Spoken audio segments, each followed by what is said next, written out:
Welcome to the Departure Lounge, where dreams take flight. On this YouTube channel, we're gonna rock the night with Quizmas Jet. We'll challenge your wit and your brain.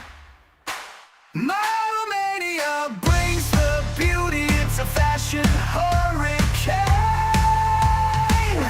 Battle like the light breeze, the skies are painted gold. We'll take you on a journey, let the battles unfold. And in our live streams, we'll break down the walls, question the norm, and have a damn good ball.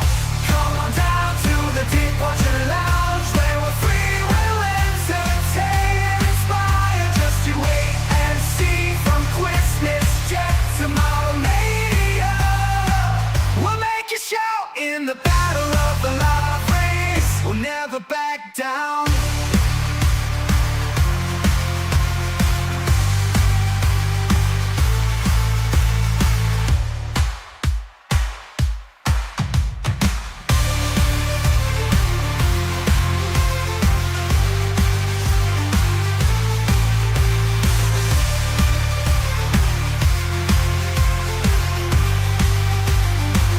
We'll never back down.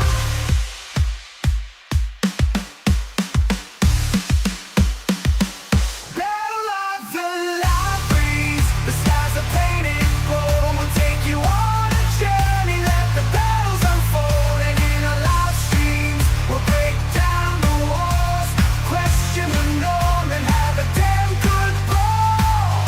Come on down to the Departure Lounge, where we're free, will entertain and inspire. Just you wait and see, from Quizmas Jet, Model Mania. We'll make you shout in the battle of the love race. We'll never back down.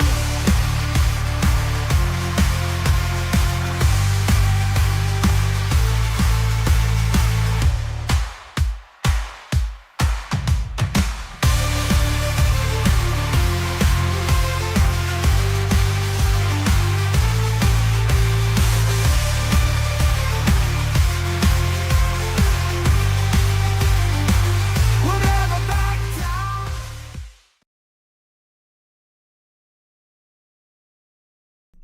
A huge thank you to our channel member DGP Media, or Darren Graham.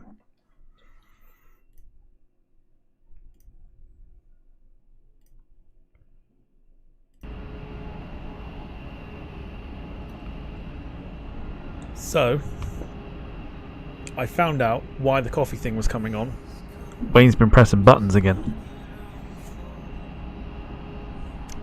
That's why. I was like, what is the issue here? Why is this coming up all the time? So I thought I'll click through the scenes and see what's coming up. And then as I saw it, I was like, okay, well, we click it. Turns out Wayne turned on an image he shouldn't have done.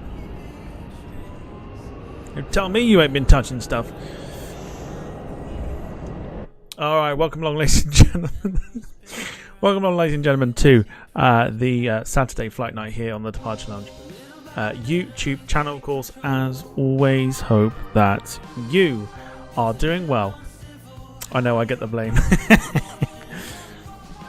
you just easy. No, basically, it wasn't Wayne at all, right? So what happened was, I think, as I was clicking through the images, trying to find an image for the thumbnail, under the immense amount of sources that are on the Streamlabs thing, I think I turned it on. So Wayne doesn't get the blame. It's all on me. But I just thought it'd be fun, just to get a reaction. Yeah, I hope you're doing well. Welcome along. We are on board the that one. We're on the newly released LatinVFR A330-200.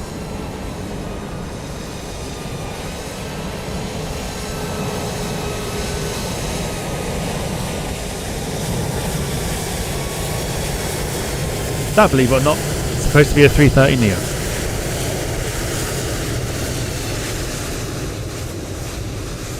But it is the aircraft in focus for us this evening, the LatinVFR A330-200. This was released during the week.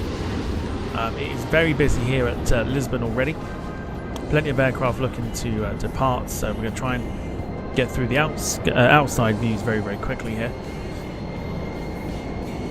On first take,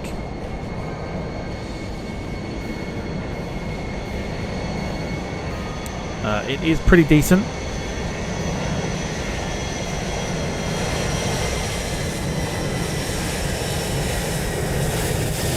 There's a Ryanair fucking bastard. But anyway, so on first viewing, zoom out here. On first viewing, it looks pretty good, as the LatinVFR aircraft normally do.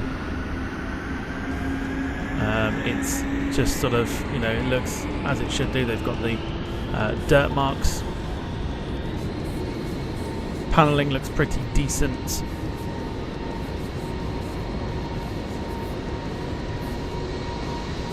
Don't know what else to show you, really.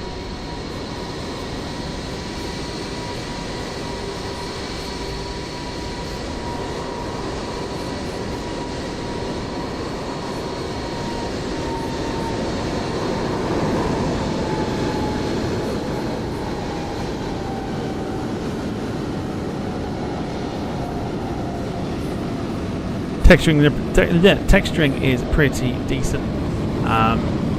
We have a look here as well. The engines, fan blades are spinning. You can just about see them spinning on their own. 3 variations this aircraft comes with. Let me just turn the sound down just for a sec. So 3 variations it comes with: General Electric, Rolls-Royce, and the Pratt & Whitney engine variants. We've got the ones with the spikes today. We're on the General Electrics.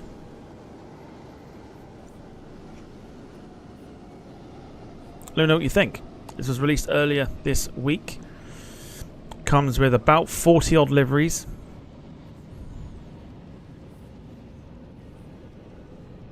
I think it looks pretty good. I've flown it already, and she is a bit of a handful, but she is fantastic to fly. And we are here at Lisbon today, flying this one over to London Heathrow for the first time. So a little bit of a historic stream for us tonight, because we've never flown into Heathrow because of the issues we've had before with it. But now we are flying into Heathrow tonight for the very, very first time, which should be good. Panels look pretty good. I mean, it is pretty decent. It's certainly miles above the Aerosoft one that was released as well, that is still, days later, getting absolutely ripped to shreds as to how poor it is. Is there a cabin? Well, yes there is. And we have some business class seats as well. So just a quick run through the cabin here. Looks pretty good as well. Again, miles better than the Aerosoft one. We scroll through the cabins here, so each aircraft has their own logo section at the top here, which is pretty nice. Yeah, let me know what you think. I think this is pretty decent. Engine sounds are pretty good. We'll see those in a bit once we take off. There's no passengers that board the air. Oh, that disappears from the camera angles, I think, but that's fine. We can deal with that. No passengers board, so boarding will be quite quick this evening. I think that's a glitch because of the fact we're zooming in a little bit. But yeah, other than that, yeah, she's a bit of a beast. Comes with, off the top of my head, Aer Lingus, TAP Portugal, Iberia, Korean, EVA, some Rolls-Royce ones, which is Jet2, Qatar, and just to name a few off the top of my head. So there you go. That is our aeroplane for the evening.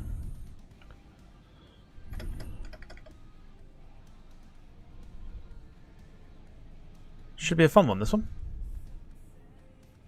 Should be a fun one. Right.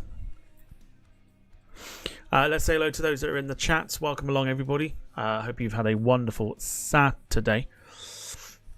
Let's see who we have in the chat. So, starting from the top, Carl Crawford, hello to you. Hope you're doing well. Gemma, evening to you. Wayne, evening to you. Dom, evening to you. Hope you're doing well. And Sarah, evening to you. Hope you are doing well. Carl says, like the details with the dirt marks. That's one of the beauties of the LatinVFR planes, is that they're not clean, so to speak. So it looks like they have been used, which is, decent. That's all I can give you. So I hope you've had a lovely Saturday. It's been bloody cold today. Has been cold. I've already seen comments in the chat from Wayne and Carl. Both caved in, both turned the heating on. For me, I didn't do that. I wore a hoodie all day, and have turned to a t-shirt this evening. Probably going to regret it, I think.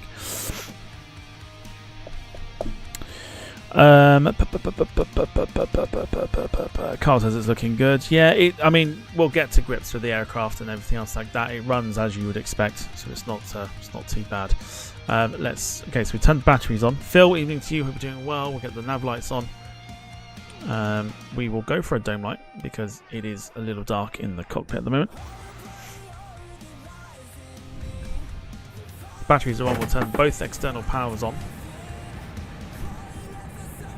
We'll jump up top and we'll go for the nav, so we can put the IRS on, so the aircraft will align itself. See if we can get a jetway attached. This parking is too small for your aircraft. Wanted Ryanair to deal with this today. I don't think we'll go for Ryanair.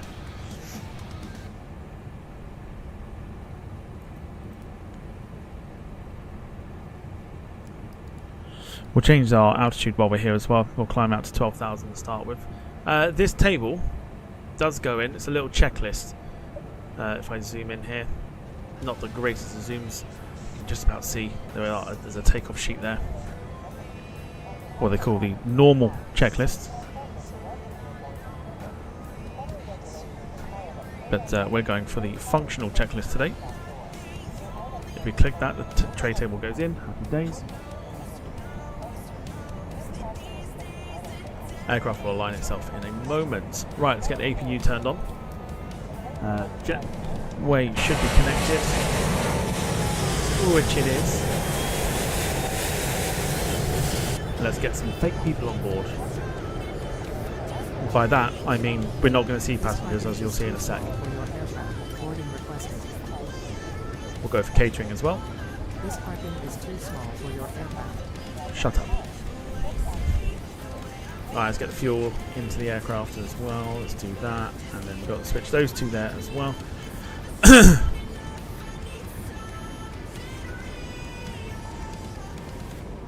Otherwise, we are getting ready to board. So here we go. Let's board crew. Beautiful stuff. Let me know how your Saturday was. What did you get up to? What did you get up to? We'll turn the seatbelts on and everything else. I don't think we'll see crew today.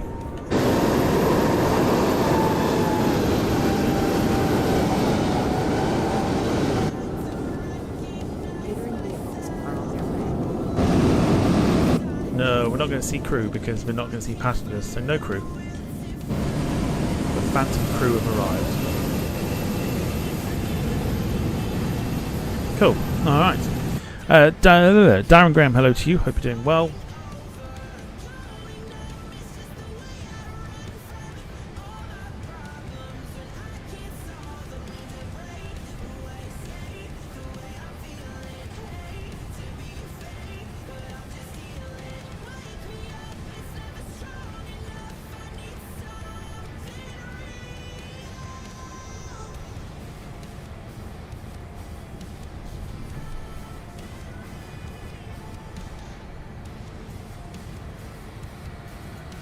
My day was very straightforward. Mine was a day of getting a haircut this morning, bumping into a customer that I delivered oil to at work, going to my storage unit today.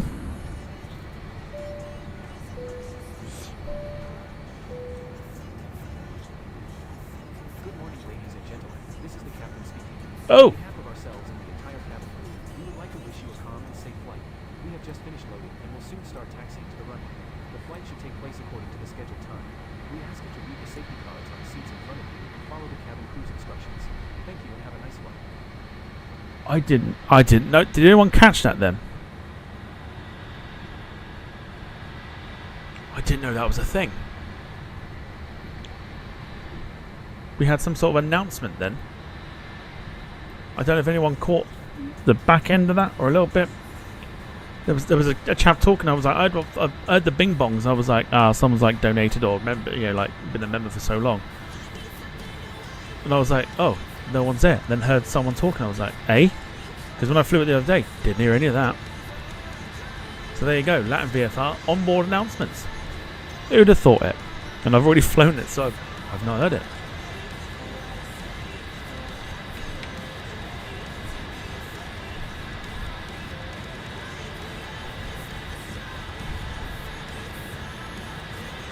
Dom says, was me paying 50 quid, now play old Shep. You're not, no. It's not, no. Not gonna catch me out that easy. When you physically do it, then I will. I feel like it's not worth putting misery onto people. For old Shep. For free. I don't think it's worth it. More times to try, he says. Oh, absolutely. 4 out of 10 must try harder. It's probably the best way of describing that one there. So, from Lisbon, we are flying out of runway 20, and Heathrow, another historic moment for me. I've never seemed to land on runway 27 left when I fly to Heathrow. We're doing it tonight. We're landing 27 left at Heathrow this evening. So it should be good. Some of the positives of this aircraft as well, if you are looking to potentially purchase this, it's a decent price. I'm trying to remember what I paid for it. From the marketplace, I think it's something like, I'm sure it's like 20 something quid. So it's well worth it. And having flown it once already, it's pretty good. It is pretty good.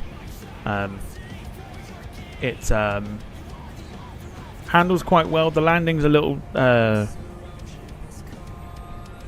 landing is a little bit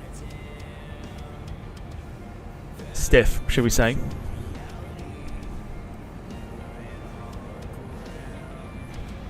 Got to kind of put your all into landing the aircraft, but you can butter it nice and easy. Now I've said that, probably won't do that this evening. Decent price, you mean free? No. However, if you do want free, the LatinVFR A330 has appeared on said website. This I think today or yesterday. Yesterday, I believe. So yeah, 340 is now available for download off of said website.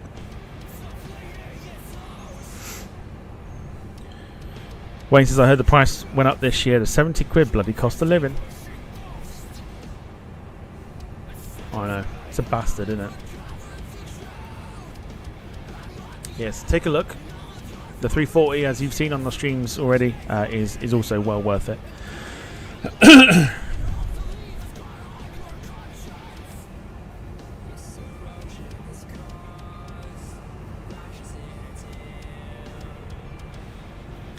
Rob Brown says, evening boys and girls, how's Tricks in the Madhouse? Tricks are pretty good at the moment. Decent day. Not got a headache today, which is positive at least. I've been suffering with headaches for the last week or two, so I'm glad not to have them at the moment, at least.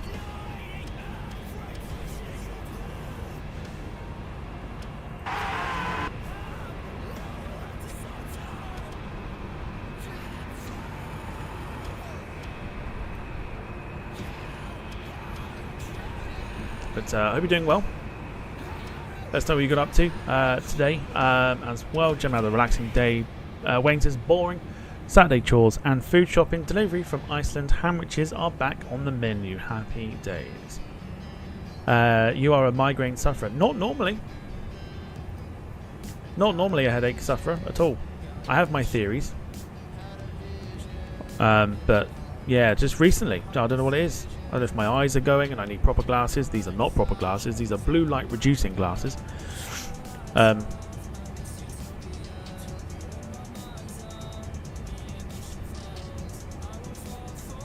I have my theories otherwise. But I'm alright today. Man headache, woman headache, or real headache? Definitely a real headache. Like a crippling headache sort of thing. But I have my reasons. I think, well, I don't have my reasons. I think I have my theory as to why.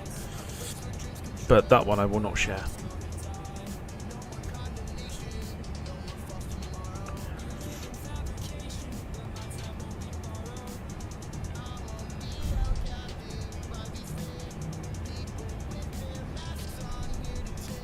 Right, so passengers are boarding. We are about 20 seconds or so before the boarding is complete, and then we can get ourselves over to Heathrow.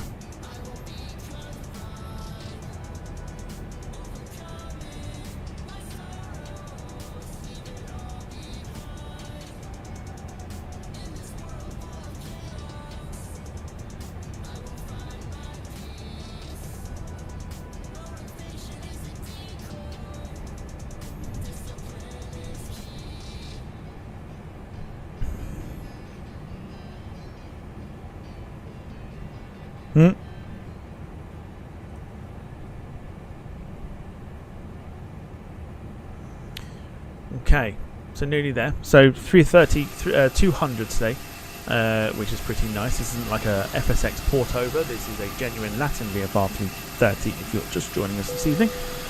Released earlier this week. We are taking this one for a spin down at Heathrow. Should be pretty good. I'm looking forward to this. So boarding is done. So music will go on pause for a moment. I'm going to go into full screen. I will probably leave it in full screen for the time being. And let's get some pushback propped and ready. So AP bleed can go on. Beacon lights can go on. We'll turn the dim lights off during the flight. Again, not horrific. Not horrific at all. Here's our flight and everything else. Our expected airtime today is 2 hours and 19 minutes.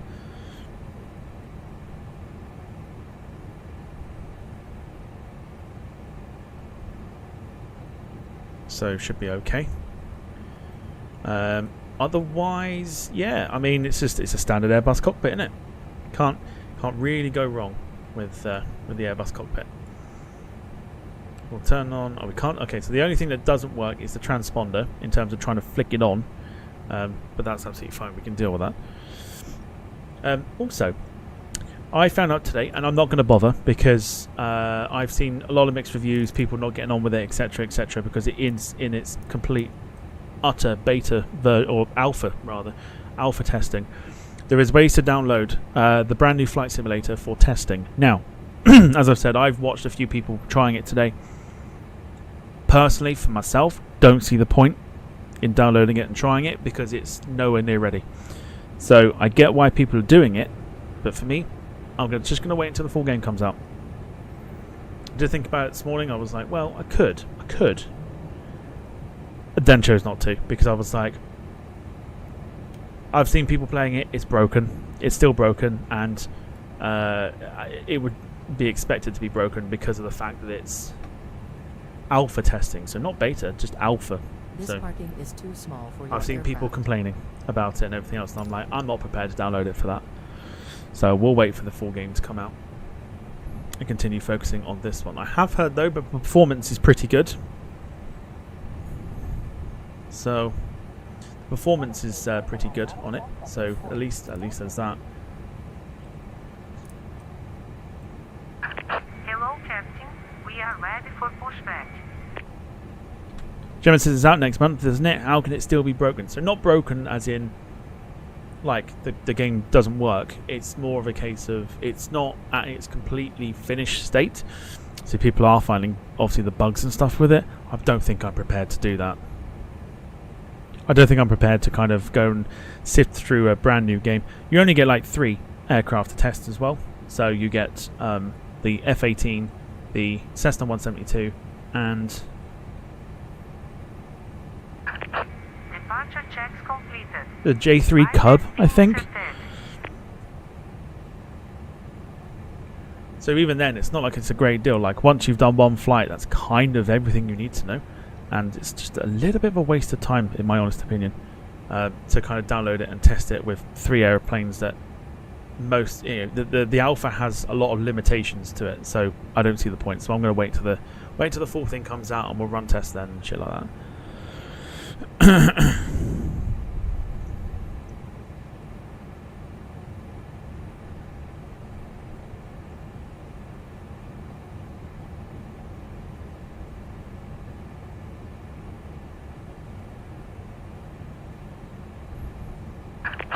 Locking gear.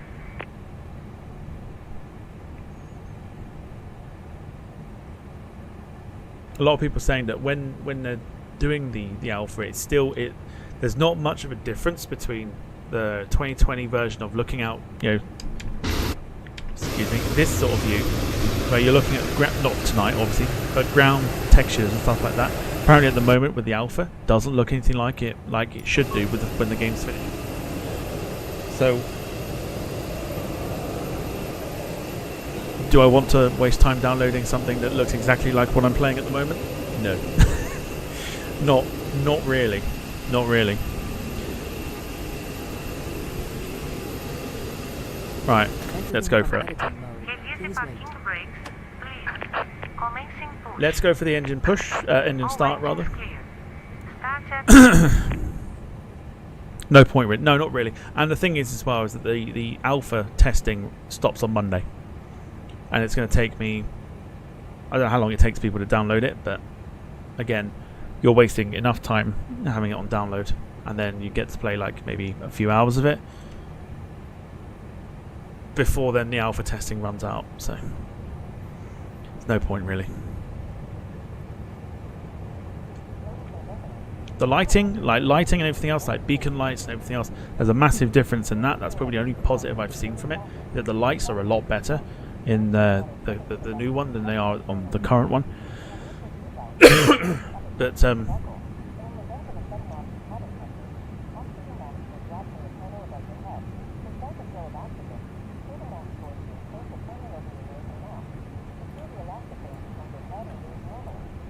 traveling with a child or someone who requires assistance, secure your own mask first and then assist the other person. Keep your mask on until a member of the crew advises you to remove it. In the unlikely event of an emergency landing, please adopt the brace position as shown on the screen. Place your feet flat on the floor and lean forward as far as possible. Place your hands on top of your head and interlock your fingers. Alternatively, you can place your hands on the seat in front of you and rest your head on your hands. Please take a moment to locate the nearest exit, keeping in mind that it may be behind you. There are 8 emergency exits on this aircraft. 4 doors, 2 on each side of the aircraft, and 4 window exits over the wings. Each door is equipped with an inflatable slide which can be detached and used as a raft. An additional raft is located in a marked overhead bin. Waiting your In a water landing, confirmation for slide a rafts good will be engine available start. at each door. All exits are clearly marked with an exit sign. However, if there is a loss of power and cabin visibility is reduced, lights will illuminate the aisle to guide you to an exit. Please take a moment to find the exit nearest you and remember they might be behind you. If you must evacuate the aircraft, leave all carry-on bags behind. Life vests are located under your seats or between seats. The life Didn't know vest this was a pouch may thing. be used as a pillow. To use it, tear open the plastic pouch and remove the vest. Slip it over your head, pass the straps around your waist and adjust at the front. To inflate the vest, pull firmly on the red cord only when leaving the aircraft. If you need to refill the vest, we all know how a safety demo goes. However, I did not know that was a thing. That's actually pretty cool.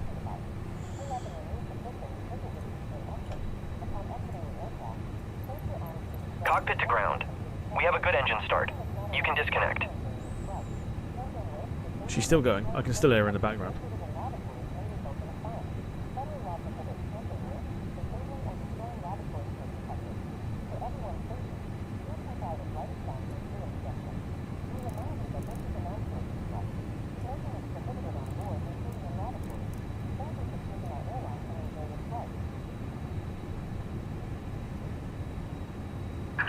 Unlocking gear.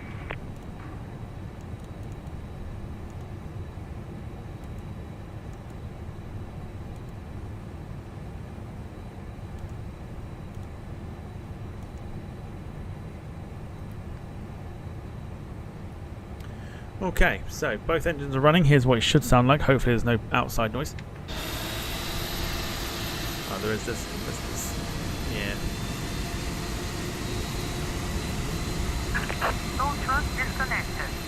Bypass in Oh, the moon's there as well. We're going to do some pictures with that moon as well. Left is clear, right is clear. Okay. Alright, we'll have to wait for the sounds when we depart. APU off. We can turn on the... We'll do the runway turn light now at the moment. In fact, we'll go for... Yeah, taxi lights on. We will just dim the dome light for the moment whilst we taxi out.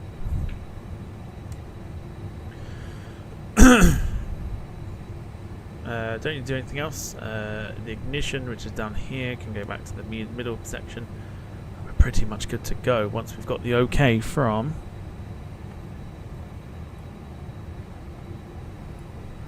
She's down there.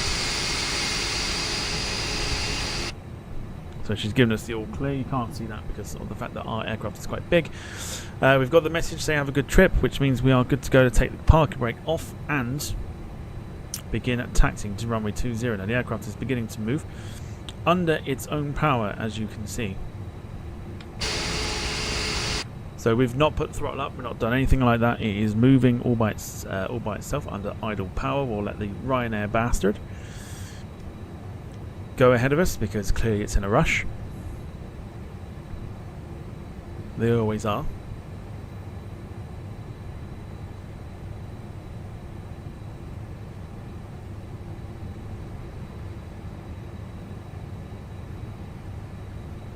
Seems a bit of an Irish invasion at the moment because we've got Aer Lingus at the gate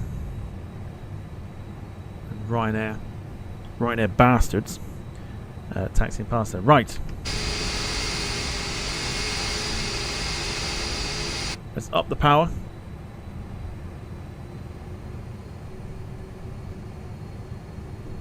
Still can't hear it.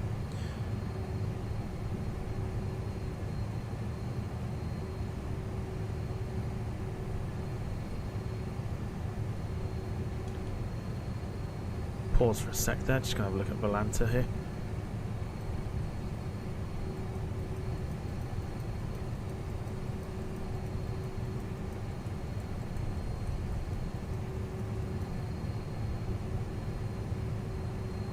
Oh no, why would you do that? 2 seconds. 2 seconds, 2 seconds, 2 seconds.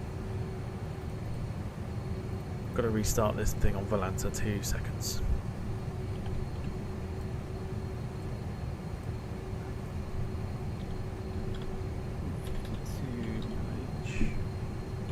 It should be 1352 days. Fancy brief, happy days. Sarah says not a bad invasion in fairness.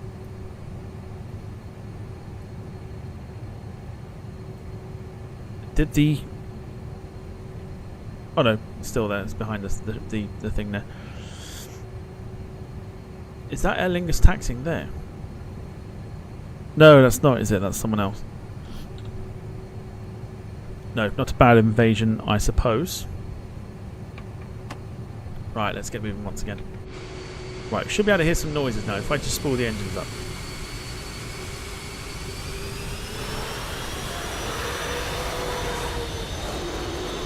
Typically, as I do that, it's a fucking plane landing.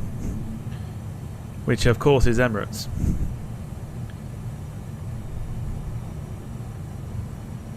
Having just touched down. Now, there's a bit of a steering problem with this. It's like, oh my god, it was just about to... Yeah, it seems to be a little bit of a steer. If you taxi over a certain speed, it doesn't seem to want to steer very well, which is the only problem that I find with this aeroplane. And you might see upon landing, at the moment, I'm not getting a great deal of turning.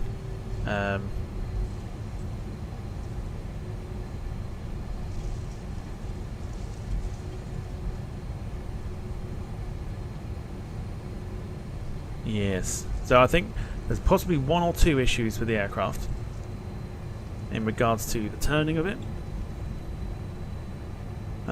But otherwise, should be alright. Now we've got aircraft coming in, so we might... How close are they? In fact, we might be able to get across. Let's do it. So here's the sounds. Here we go.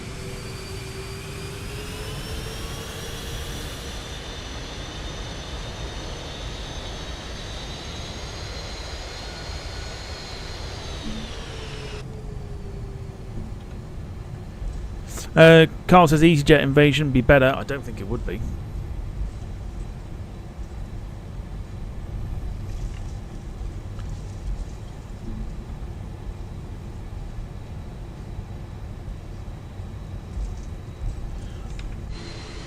Yeah, don't know what it is. It might just be the fact it's a very heavy airplane, but the turning for the plane is a little off. So I don't know if there's an update to come out with it, or whether there's something I'm not doing properly with it.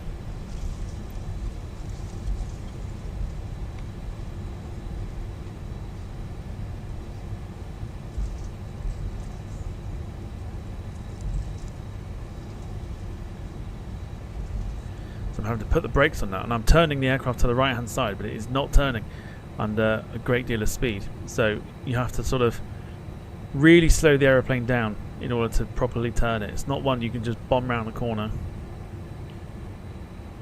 And that might sort of come into play when we land at Heathrow. I found that out when I ran the test during the week. Tried to turn off the runway with 60 mile an hour.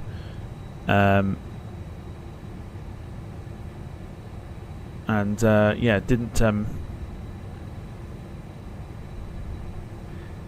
didn't handle very well, and we ended up into Terminal 2, so it wasn't great.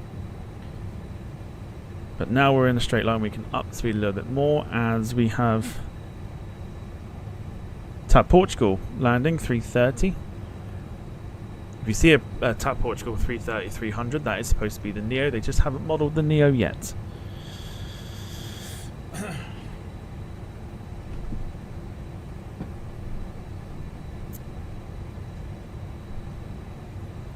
So 2 hours 19 over to Lisbon, over to London Heathrow this evening. Plenty to discuss, especially as to what's coming up on the channel, stream-wise and everything else. Is that? I feel like that is. Unless it's like Transavia. It's Transavia. It's fine. I've just seen a winglet, and then we've got TAP Portugal there as well.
So you see, we're not doing a great deal of speed, but it is very, very tricky to turn the aircraft.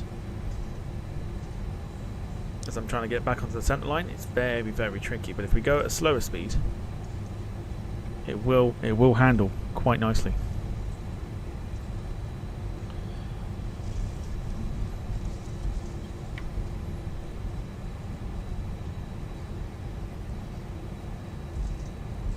So. What concerns me now is that we've got. In fact, can we go? No, we can't. Okay, so we're going at slower speed, so the aircraft will now turn. But what concerns me is that A320 Neo ahead of us has its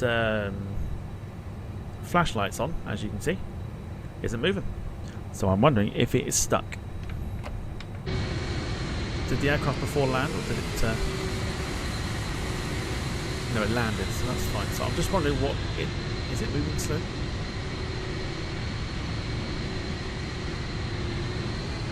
See, I don't know. I don't know if that's I don't know what it's doing.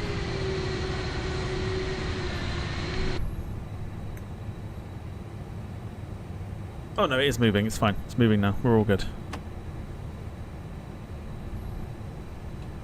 No, I think Carl was just mentioning the fact that I wasn't really paying attention, and I was looking at my phone for a sec.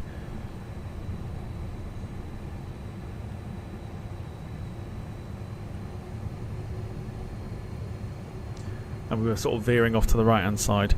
Rob says, toot the bar steward, open window, and extend middle finger. So he's moved. He's gone. He's gone already. He's turned and burned. We might not be able to do the same yet. So we'll just hang fire for a moment.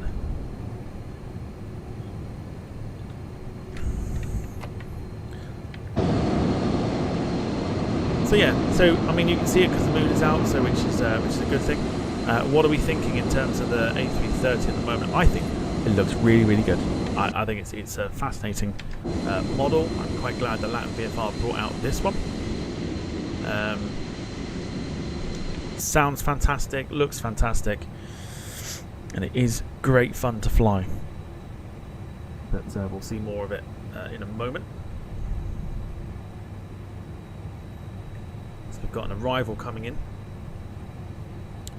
Jem says looks good. Yeah, I mean the problem with LatinVFR is they do tend to, especially the bigger planes, they do make them look pretty decent.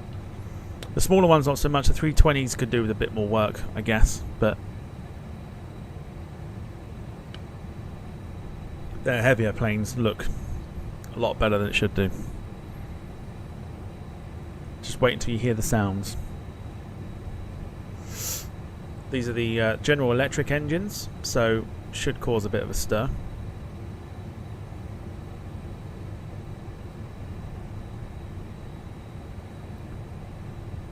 Just waiting for the arrival to come in.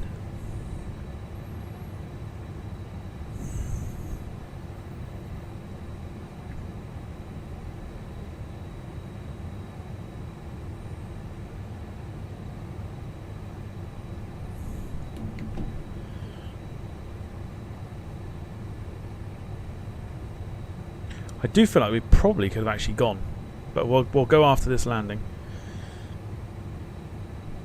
Unless he's going to go around, because we have potentially been given that clearance away from the...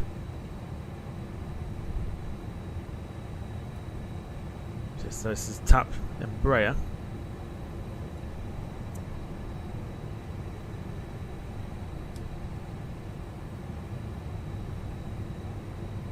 So it is landing, so that's fine.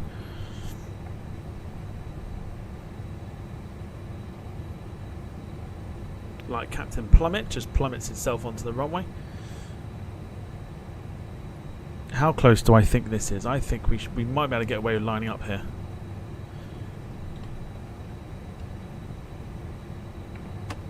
But I'm going to do it. I'm going to do it. I'm going to do it.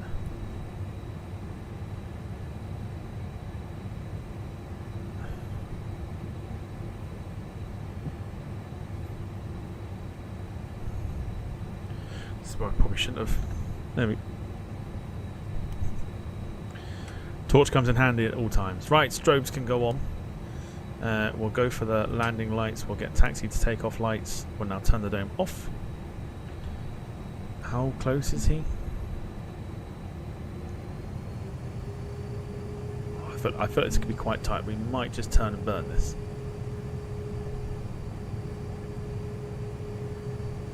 So very quickly. Going to put the sounds up, enjoy the sounds of the 330. I am going to mute the mic for this. Enjoy the sounds of the LatinVFR 330 as we take off from Lisbon for London Heathrow. Here we go.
All right, there you go.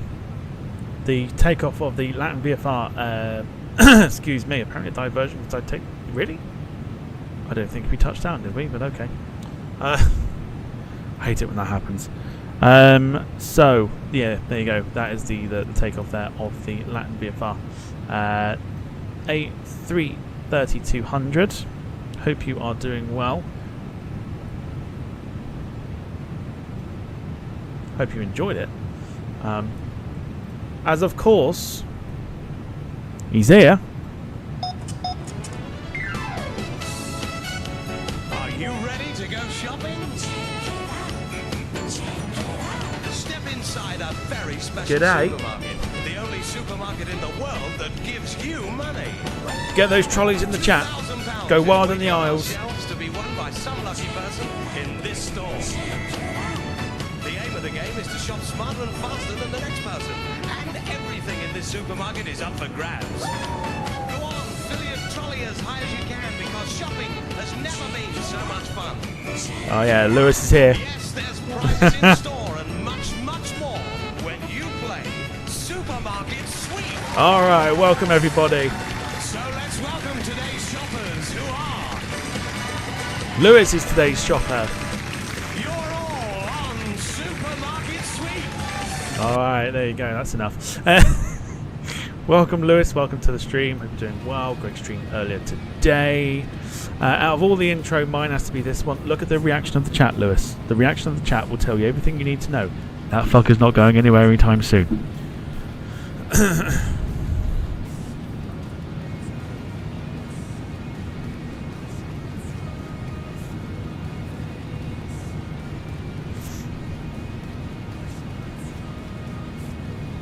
there you go. You've seen it taxi, you've seen it take off, you've seen the outskirt shots, rather majig thing.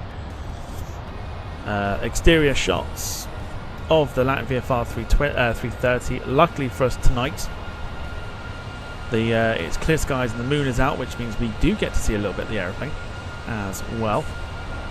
She's a beauty. I like this. I like this a lot. We'll be flying this a lot more as well. Got some fascinating routes in mind for this one.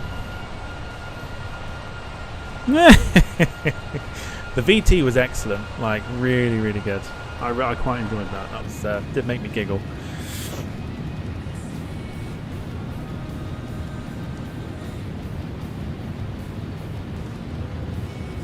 All right, we are past the 10,000 feet. Can we get some panel lights on? Does this not come with panel lights?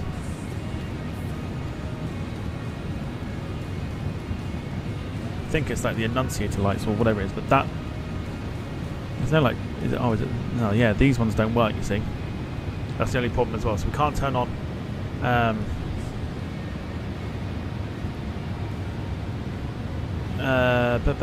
We can't turn on things like the exit lights and stuff like that. It's the only ones that don't work. 'Cause it says inoperative. But I thought we had some like a button for panel lights. Clearly we don't have that. So we've got dome, bright. Okay. We'll stick with the off position for now. We quite like this. It's quite mood setting. I like it. Okay, so let's get our aircraft going up now to 34,000 feet for today. We'll give her a shallow climb today. We're not going to go too mental with it.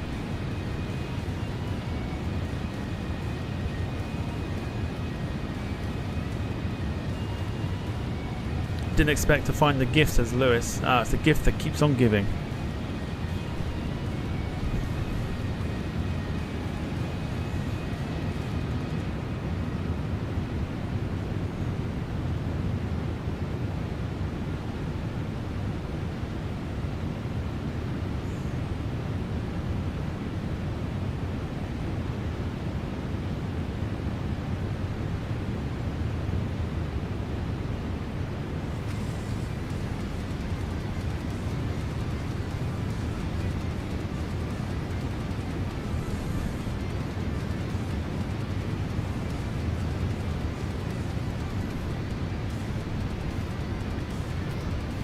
LPPT should be a permanent thing. I honestly think it should just be the new intro for London plane spotting. Personally, I don't think you can go wrong with it.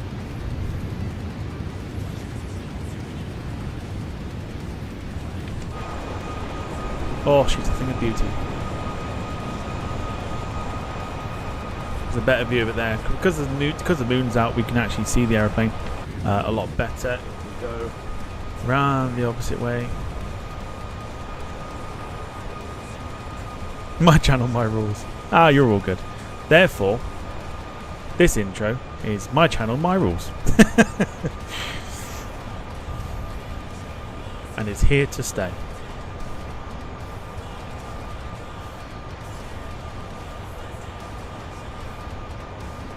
Touche. Aye, touche putty tap.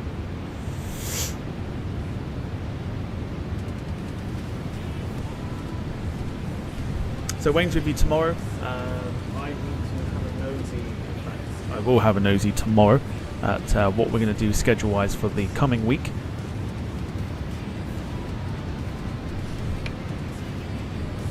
Because there's so many planes to use. I don't know which ones to use yet.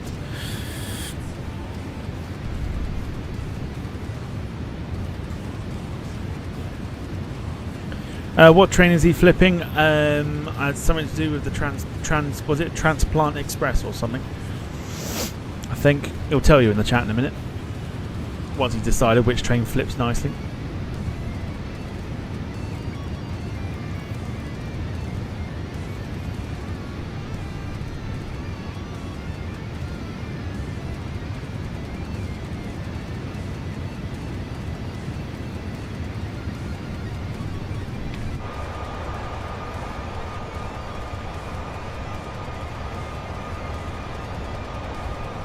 I like this 330. I really do. The Transplant Express cracks me up. Who needs a new lung tomorrow night? Wayne's your man. On the Transplant Express. Whoop whoop.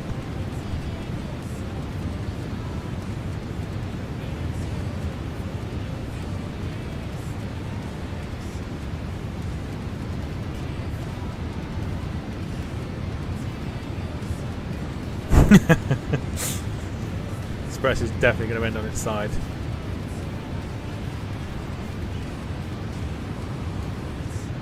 Well, I can either confirm or deny what's going to happen tomorrow. But Wayne's in charge, so good luck everybody.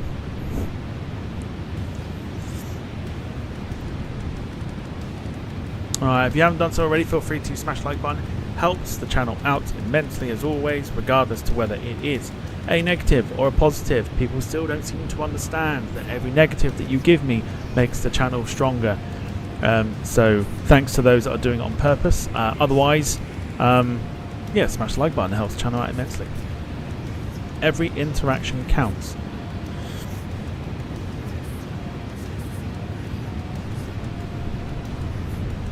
What am I doing here? Oh yes. Oh, by the way, can we also just give a tip of the hat, or my tip of my fake hat, to Accrington Stanley, who beat Gillingham 2-1 today.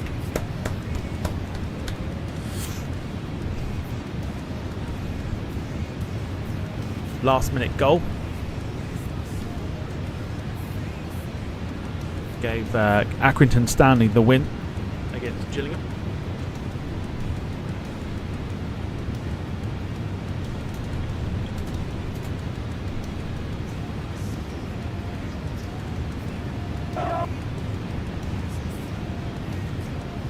Who are they? Exactly.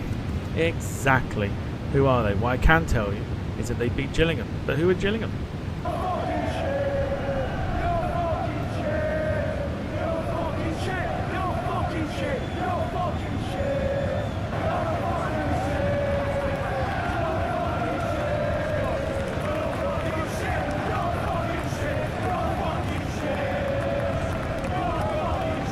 Just a little tip for the Gillingham fans.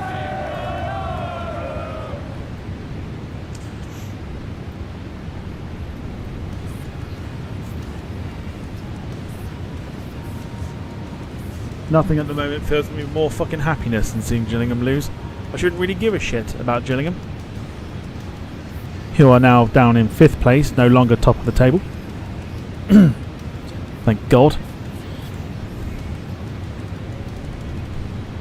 But nothing fills me with more happiness. That's all I can tell you. It is a delightful thing to know that they lost today.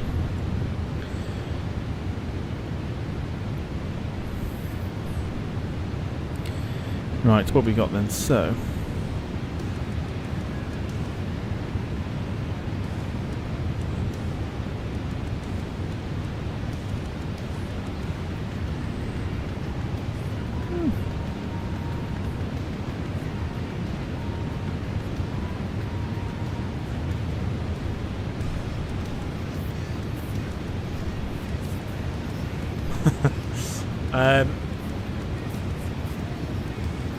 When Lewis says, "I'd say I'll take the bus," but we all know that's not safe either.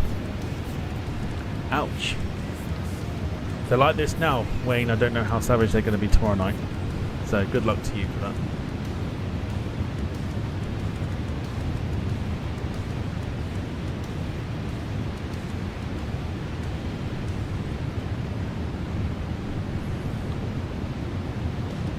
But I hope you all had a wonderful day today. I don't want the weekends going by so bloody quick, but they are, and it means that we'll be at a brand new working week, which is annoying for all of us involved.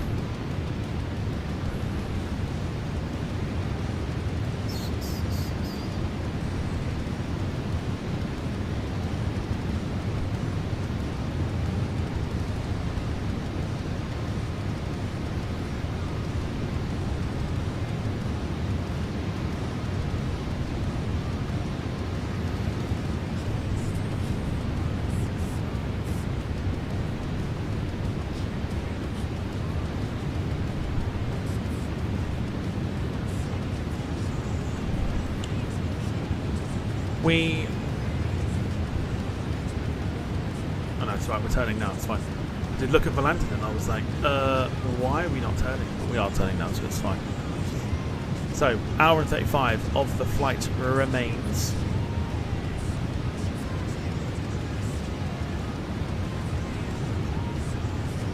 On our first little test run here. I haven't done long haul with this yet. Plan on doing that at some stage. Lots of long haul shit to come, for sure. It's the only way I can nicely put it. Including something a little bit special. But I've got to decide when to do that. Carlos, it's been a good day. Went for a walk once the rain had stopped and the sun came out. It's a strange one today. So went out this morning to get my hair cut. Then it was like raining. Got in the car, got home, and then blue skies. Not a cloud in the sky. Blue skies.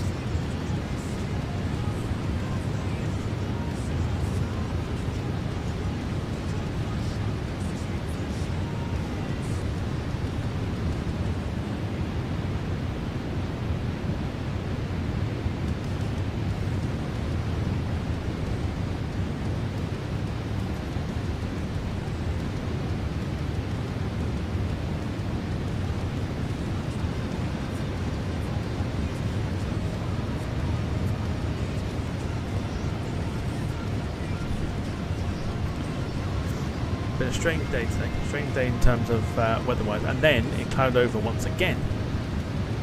And I think it's been raining. So doesn't know what to do at the moment.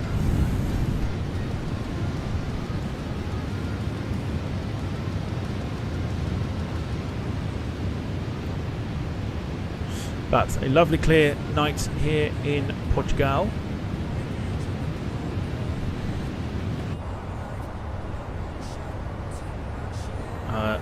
Lovely A330, just cruising along nicely. Texture wise, everything's looking pretty good at the moment. Got no complaints at all.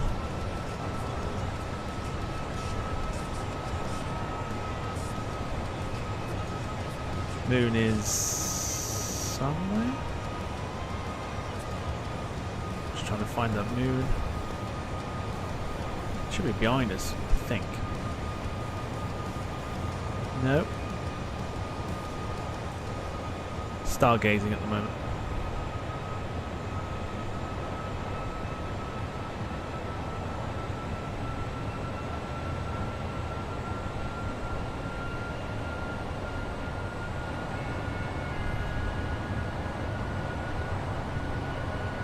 It's behind us, isn't it?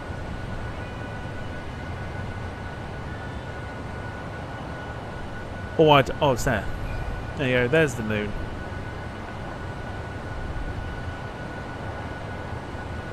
There's our aeroplane, just cruising along nicely.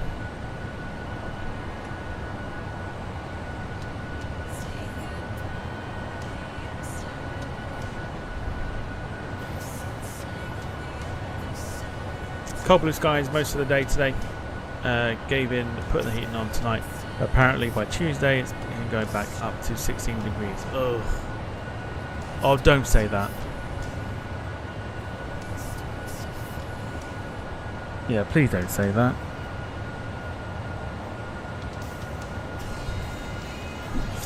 Jones has been raining on and off here. It's been a strange day weather-wise, but it's been nice and cold, so I've been quite happy. I'm one of the weirdos that like the cold weather.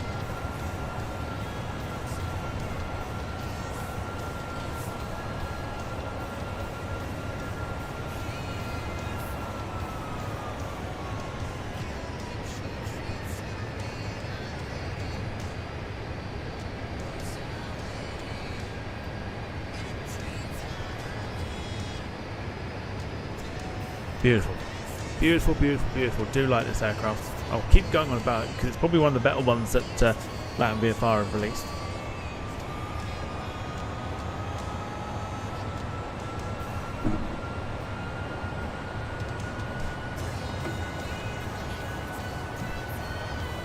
Wednesdays I don't mind cold weather, but I fear for the cost of gas. Put a jumper on then. I will always say this to people when they go, oh, it's too cold, and you're like, just put more clothes on then. Just put extra clothing on. Solves the problem.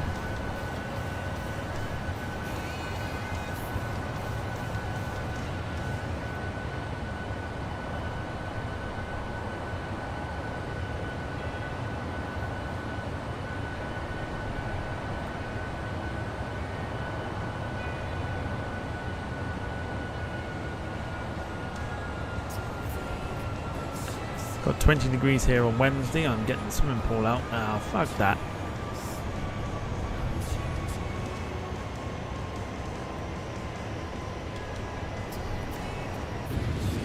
Beautiful. Look at that in front of us. Look at that sort of the lighting there. I believe that's Porto in front of us. Oh, he's good. Your man's good. And it's Porto. The lit up city in front of us. Look how good that looks. That's looking sharp. Ever since I put a hoodie on, as soon as you started talking of cold, I felt cold. You can blame Wayne for that. In fact, to be fair, no, you can't. Well, Wayne brought the whole point of it being cold and turned the heating on. So, Wayne's to blame for that. But, again, I'm one of these weirdos that likes the cold weather and much prefer it over the heat and everything else. I think I'd do well in Antarctica, apparently.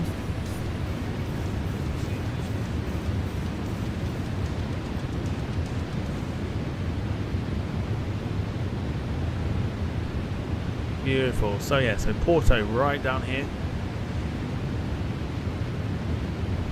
Pretty spectacular as we cruise along. You wished cold weather upon us. Sorry, you wished cold weather on us. Blame Tom. Blame me for, blame me for whatever you like. Everyone else does. I get blamed for a lot of shit that I have nothing to do with.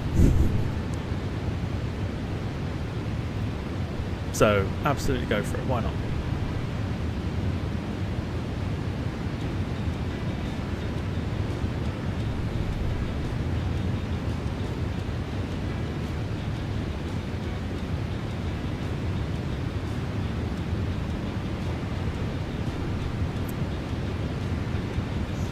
Gemma says, I daren't blame Wayne for anything anymore after the threat of getting timed out earlier.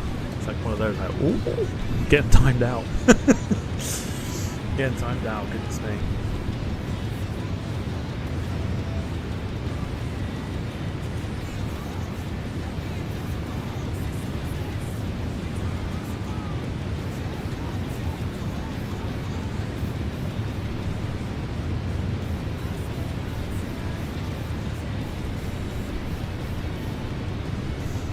Carl says, all I'm saying is TAS Fair February this year when you turned up in shorts. Look, I'm a shorts wearer all year round. I like the cold. The two don't mix, but I like the cold.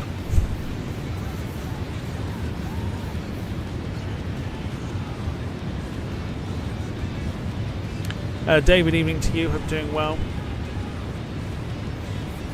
Evening to you. Watch out for him when he goes quiet.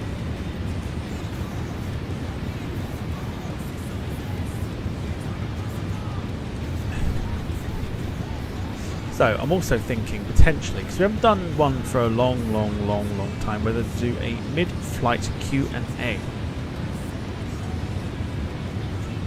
Let's throw some stuff out there, because I feel like that could be quite an interesting little thing there. So no like boundaries in particular. How's that sound? Should we do something like that mid-air? Or mid-flight Q&A, because we've got an hour and a half to kill. So, do you fancy it? Do you fancy a mid-flight Q&A?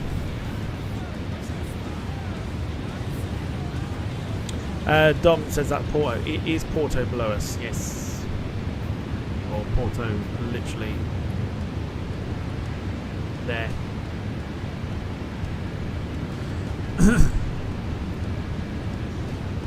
Doses may go quiet, but at least I don't wear shorts in Manchester.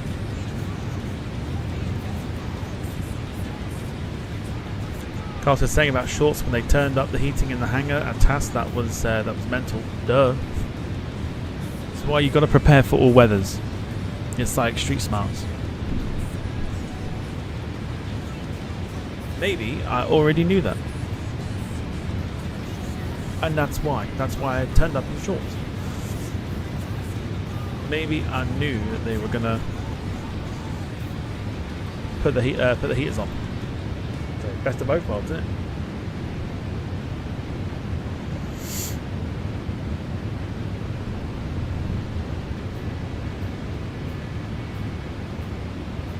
Get outside and cool right off. Street smarts. There you go. Dom says love Porto, video out now.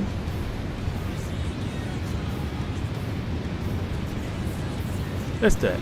Let's do a mid-flight Q&A. Chuck any question you like at me. Let's see what we've got. You can get to know me a little bit more. You can ask some pressing questions. Do as you please, within particular reason. But let's go for it. Let's do mid-flight Q&A. Anything you like, within reason.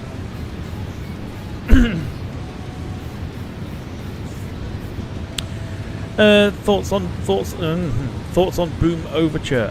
Firstly, only one thought comes to mind. Never going to happen. Never going to happen. Thoughts on the 777X delays. So I guess my thoughts on it would be a case of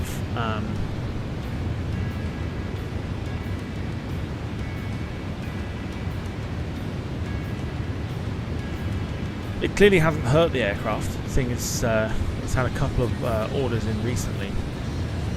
I don't think it will do well in regards to sales. I don't think it will never take off as much as the other variants of the 777. So I don't think we'll see many of them.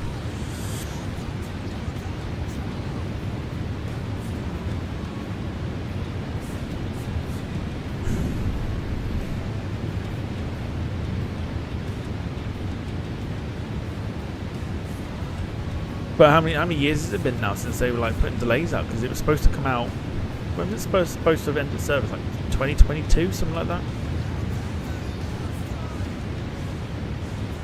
If I'm not mistaken, it was supposed to have been like 2022.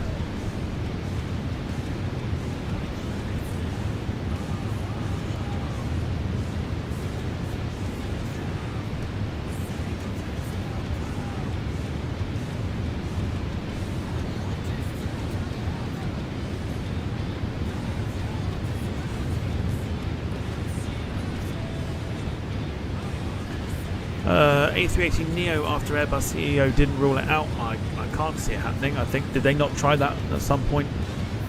Did they not try that, like try and sort of poke the bear, so to speak? But they tried to do that once and it never didn't catch any sort of momentum. Another one I don't see happening. Nope, they tried the 900. Well, isn't technically the A380 Plus, is that not technically the Neo? With the funny blended winglet. Sorry, sharklet.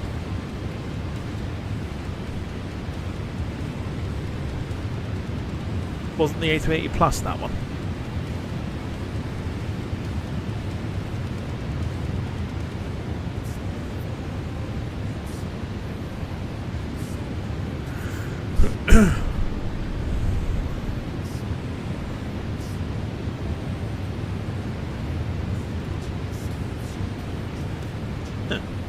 Well, again, I don't see the Neo variant happening unless there is a, again, because it's the 4-engine aircraft sort of thing. That's kind of a dying breed at the moment. But always happy to be proved wrong. Just saying, always happy to be proved wrong. But I don't see it happening.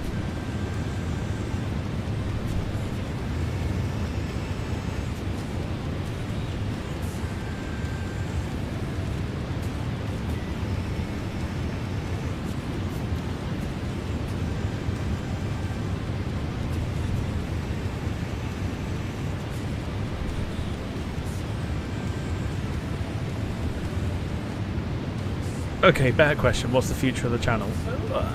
Okay, really chucked me under the bus there. Future of the channel. Well, it's not going anywhere anytime soon. If that's what you're asking. It's definitely not going anywhere anytime soon. That's also at the same time, that's not a misplacement of words. Anytime soon, or going anywhere.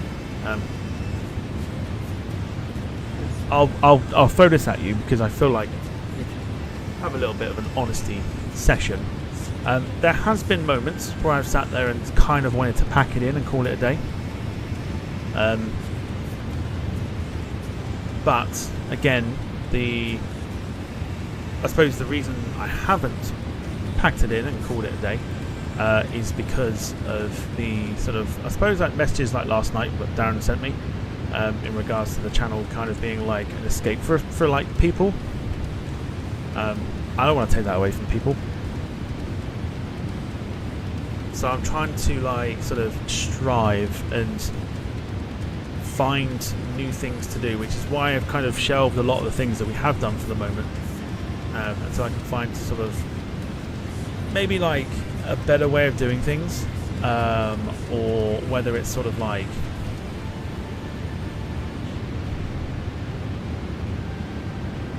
fresh things to bring.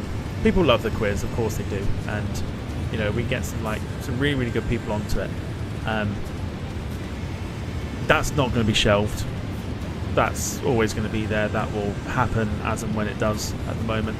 There'll be one or two things that we will shelve and possibly bring back at some point.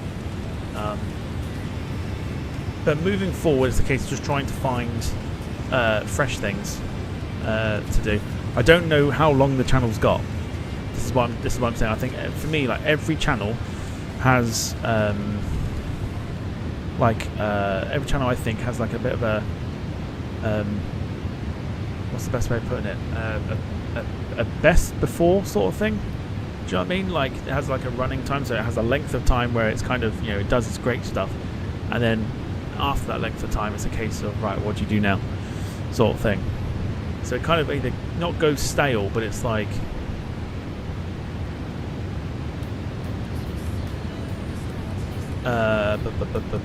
run its course, sort of thing. Every channel sort of runs its course, and everyone tries to do. You know, there's plenty of streamers. Not going to name them. There's plenty of streamers that their channel, I believe, has run its course, and you can see it's slowly dying a painful death. But just keep going and going and going and going and trying to keep that sinking ship from sinking.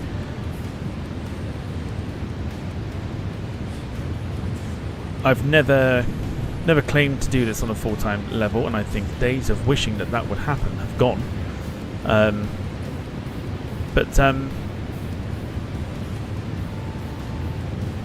Yeah, in regards to, I don't know the length of time left that this channel has.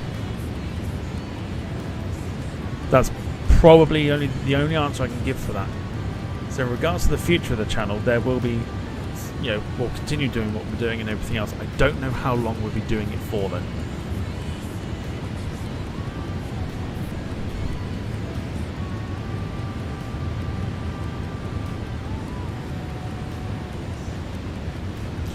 Just looked, I wondered why we were going quite slow. Turns out we've got a massive headwind that's slowing us up. So that'll explain why we're not doing this as quick as I'd expected. I'm looking at Volanto, I'm like, why are we only doing 397 knots for the ground speed? It's like, well, we've actually got a headwind that's stopping us from going any quicker.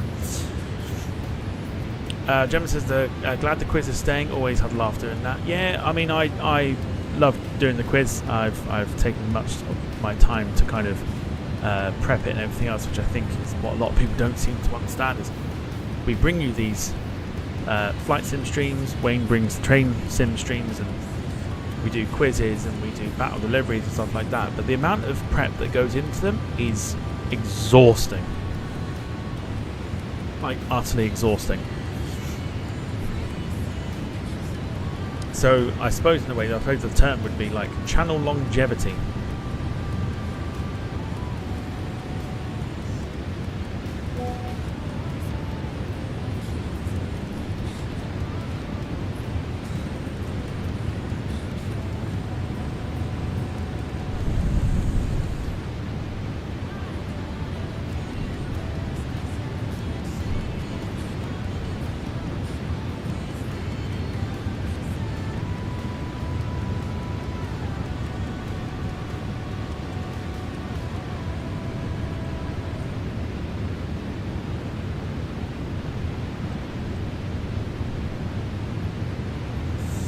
Rob says YouTube can plateau on its viewership, can be very fickle at times. Keeping it fresh is always a challenge. But that's the thing that you pose. So I guess in a way, with new things that are coming on board, like, you know, your AI plane spotting and everything else like that, like, you know, flight focus and things like that. And trying to find new things to do in what is a very small amount of time anyway, because having or being a full-time worker and only having evenings to stream flight sim, it's easy enough to sort out. Then the weekends, I'm like, I don't want to be doing a great deal. And that's why we've kind of shelved a few of the plans, because it's like I don't really have time to myself. Like if I have things that I'm going to be doing outside of like streaming and shit, I don't get much time to do them. So it's a tricky one. It's one that I've got to try and manage. And if you try and sort of shimmy the schedule down a bit, then, you know, it's again that mindset that I've got in the back of my mind, where I'm like, people want the streams for the escapes and stuff like that. So by slimming the schedules down, it takes away that escape. So it's like But try and fill it with something. But also at the same time, got to look after number one. Keep up the good work, thumbs up. Incredible. Paul Hussey, thank you so much. That is that's far too kind. That also, by the way, is not something I've seen lots of channels do this, where they sort of go, oh well, you know, channel's running at a loss, we need your help. Like, you might just get on your knees, fucking suck some dick and beg people to give you money. Would never do that. And so it's like generosity like that is, you know, without sort of being prompted or whatever else, people just doing it off their own back, is I suppose another reason why the channel continues to do what it does. I suppose it means the channel matters to people, and I like that. But Paul, thanks so much. That's very, very kind. Give that one a heart there.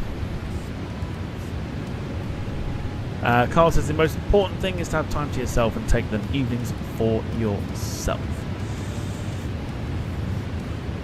Not a truer word said.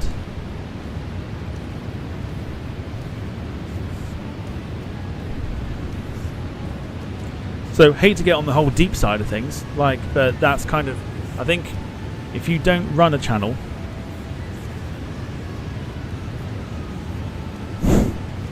if you're going that route, can you wear black lipstick? Goth is in. I mean, if that's what you're into, men wearing lipstick, that's entirely up to you. Yeah, I don't mean to go down the deep route, but I think that if you don't run a channel, like Dom knows all about it. He runs, you know, his channel and things like that, and he's been putting his comments in the chat.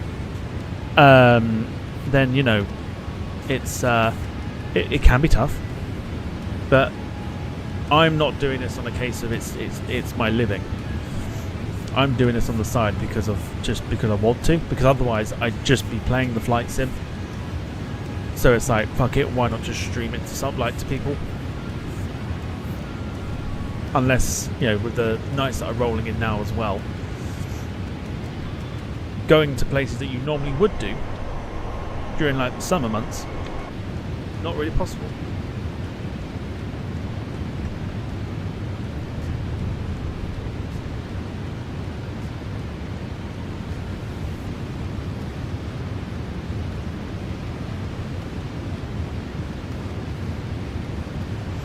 Dom says, as I mentioned above, I can relate, but I can at least I can or have the opportunity of hiring an editor. You don't with streaming, so I can imagine how hard it can be. It's only me and the channel. Like, I don't have a team behind me. The team I do have is just extra streamers and mods and things like that. But in terms of putting things together and thumbnail creating and whatever else, that's all on me.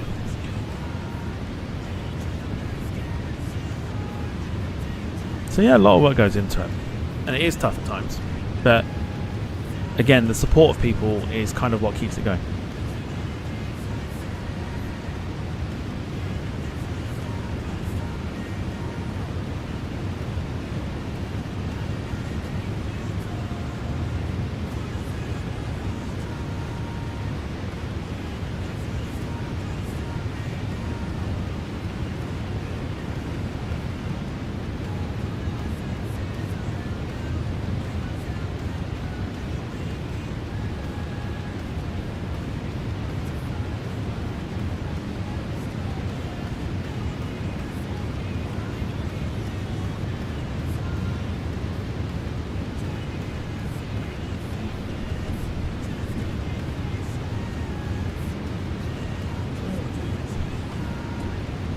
Hi, but good question.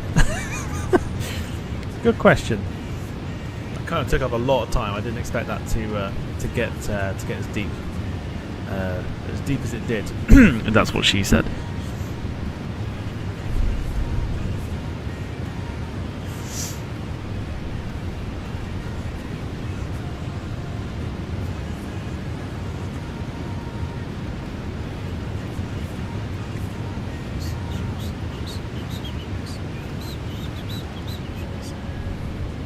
Alright, keep questions coming. Let's not bring it down too much. I try not to. But yeah, so I suppose in a way that would be the future of the channel. The future of the channel is, I don't know. I don't know how, yeah, how much longer it'll go. But it won't be for a while yet. Rob says deep as in balls deep. Sure. Put the whole nutsack in, why not? Dom says deep OIC, how's your love life? I won't disclose that on here.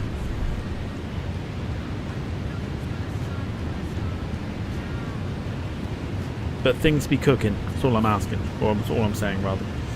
Things be cooking.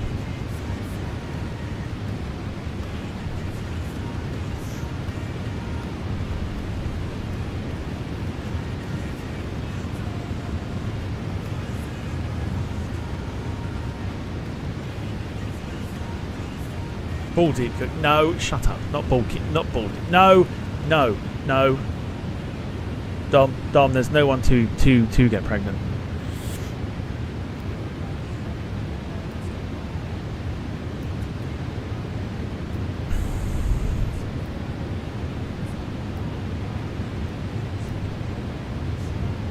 I am a single man. Not everyone can have it, right? Not everyone can have this. They have to earn it. That's such an arsehole thing to say. But no. I'm a singular man.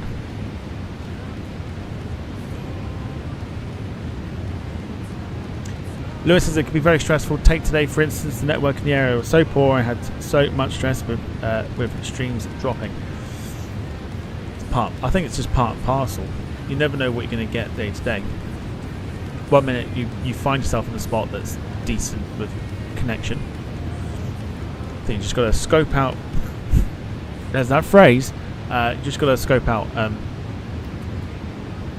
the areas which are going to have like pretty good connection. It's all a learning curve, especially when you're for yourself, like jumping on 4K. It's all a learning curve.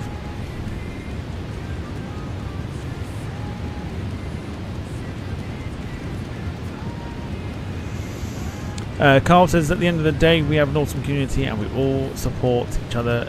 We all support is awesome. The support is open. Yeah, good for everyone. Yes. No one's pregnant. Rob says just need to keep the one pump chump numbers in the green then. I'm doing my best. I'm trying to even it out with both arms so it doesn't look weird.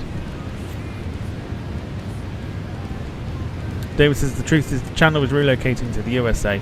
She is indeed pregnant, so the channel name is changing to the Diaper Lounge. No one is pregnant.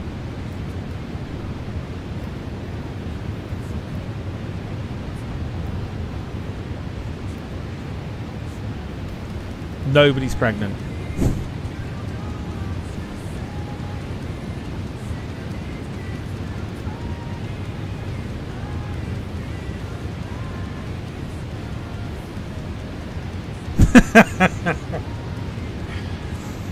Wondered why you had forearms like Popeye. Yes. That's not spinach I've been eating. No. That's all that one pump chump, green numbers, whatever it is. That's exactly what it is.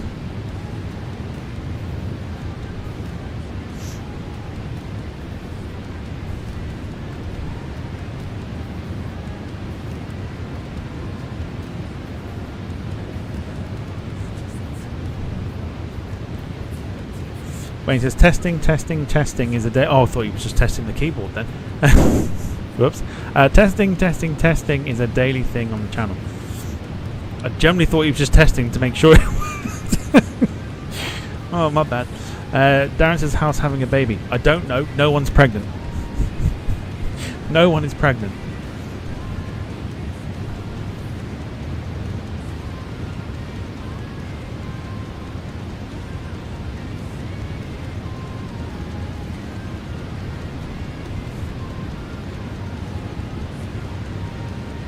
Lewis says my friend had a good contraceptive advice. Finger don't. Oh dear. Wayne's put yet. What do you mean yet? No one's pregnant.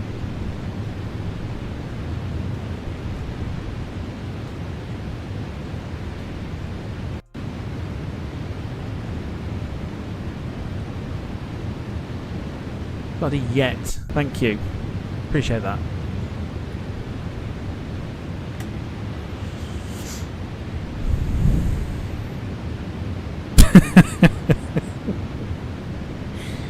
Oh dear.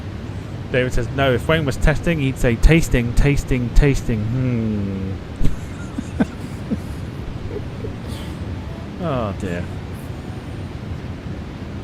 And then you wonder why I don't end this channel. Literally because where would we be without this banter?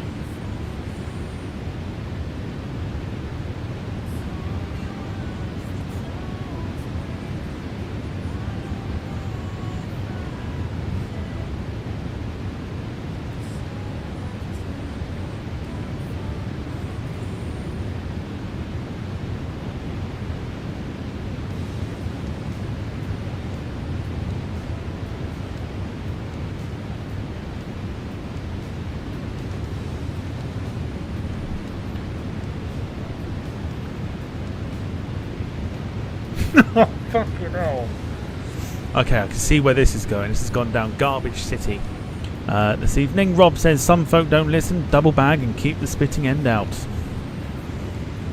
Jesus, wet. Dom says that reminds me I've got some half-cooked buns in the oven. No one's pregnant. And Gemma says the banter is brilliant, certainly cheers you up if you're having a crap day. It's why everyone's got a very, very good sense of humour. There's some people that don't have a very good sense of humour and take everything so seriously. We don't want them people around. No, we do not want those people around. Thick-skinned and take a good joke. If you can't take a good joke, I wouldn't stick around on the channel.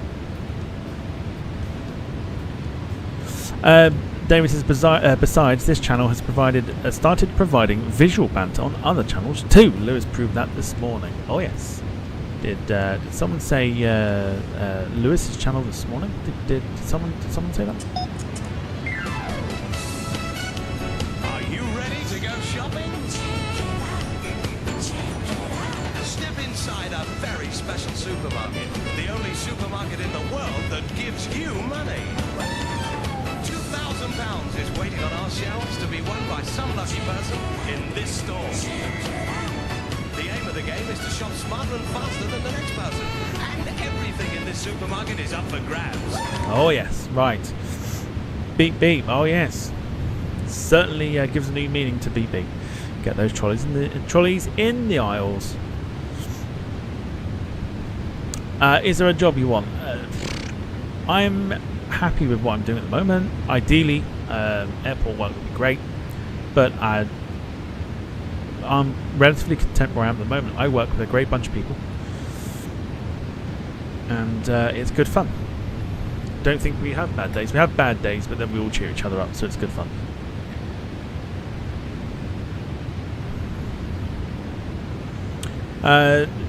Wayne says, as a channel, we made places like Darlington and Dublin's long stay car parks tourist spots. Yes.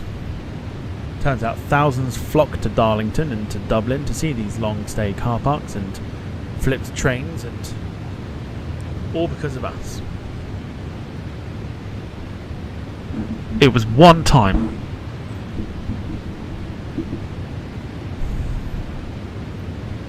Little plane spotting was good this morning. Lewis has had to explain to the lad in the group of plane watch at Stansted. One guy went, Dale Winton. I can see that. Oh dear. Brilliant. I like it.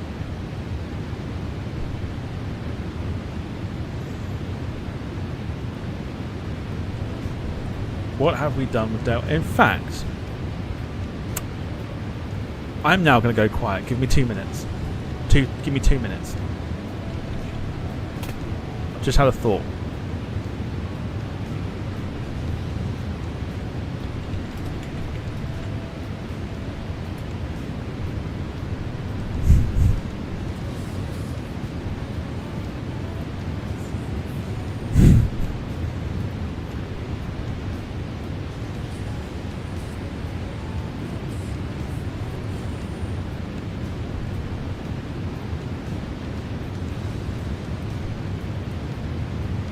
I'm going quiet, bear with me. I'm not going to go quite yet. Dom says, "Who's your favourite travel reviewer?" Oh, I don't watch many, if I'm honest. Would be you, Dom, of course. You, my number one.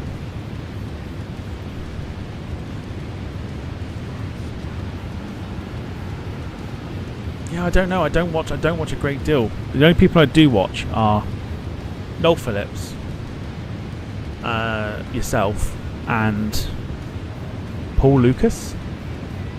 I don't tend to watch anybody else. So can I name 3?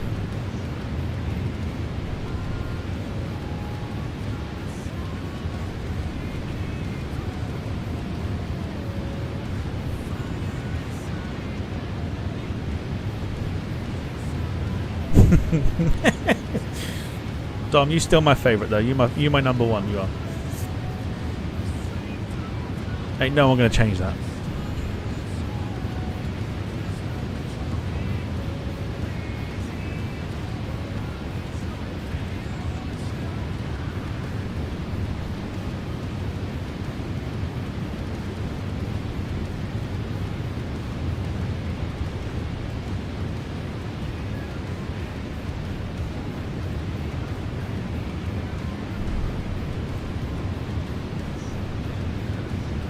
I'll tell you, Jeb Brooks is pretty good as well. I am the name I've totally forgot about.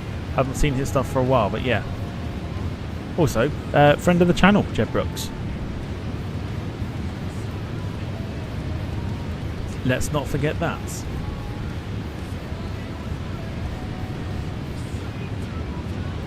Right, going quiet because I'm about to do something. Hang on.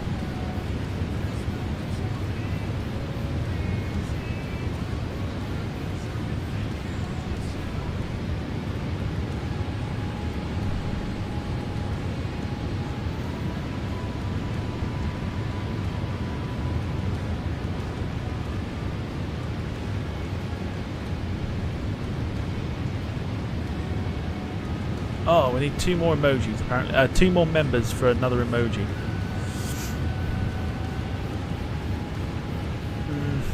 What can we do here? I'll tell you what. Let's get rid of that.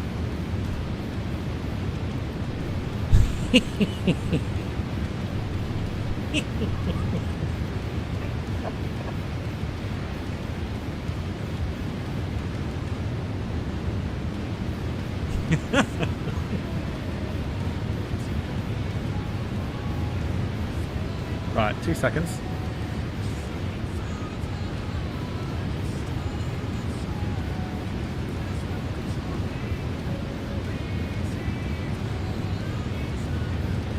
Assuming we are still live.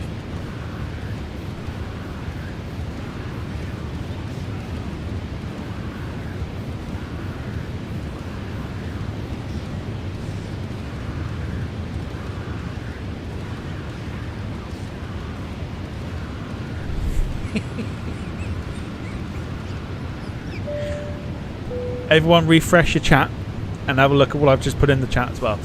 Carl, thank you for the gifted membership there. Gifting 1 Departure Lounge membership going to Jackport Pennington. Thank you so much for your continued support. We now have Lewis's very own emoji.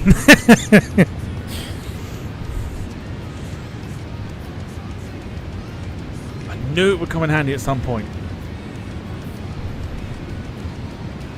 A Dale emoji. Oh, it's even better. A Dale emoji. Let's go.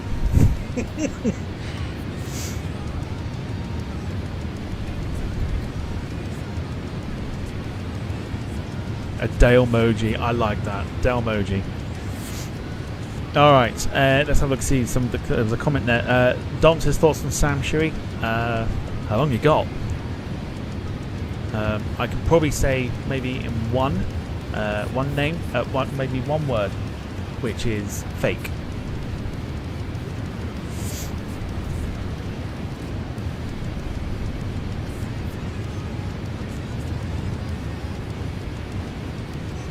Not a fan.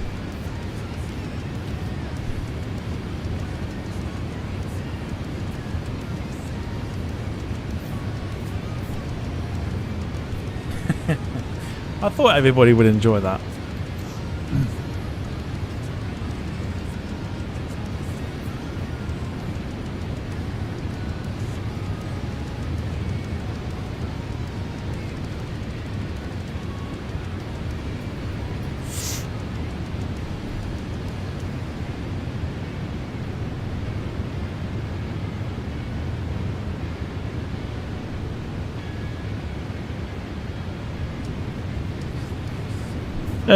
What's your view on the Josh Cahill's Qatar situation? What situation is this? I don't know much about this. I kind of agree with what Gemma says though. Like a lot of stuff is just moaning about shit, and his voice irritates me.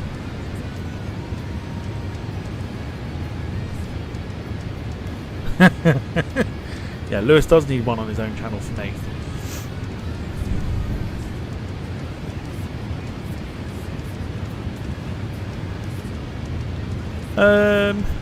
Oh, I see. Well, what my thoughts on it? So how slanderous was he? Because I've not seen the video or anything else, and quite frankly don't want to.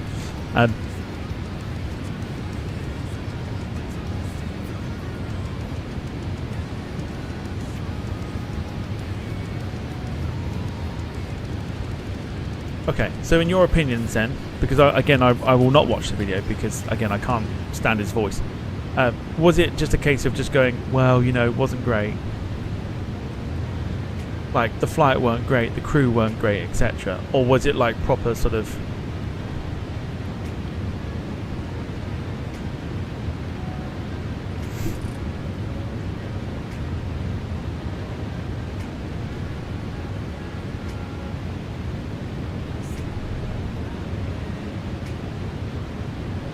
Because as far as for how I see it, there's like two sides of the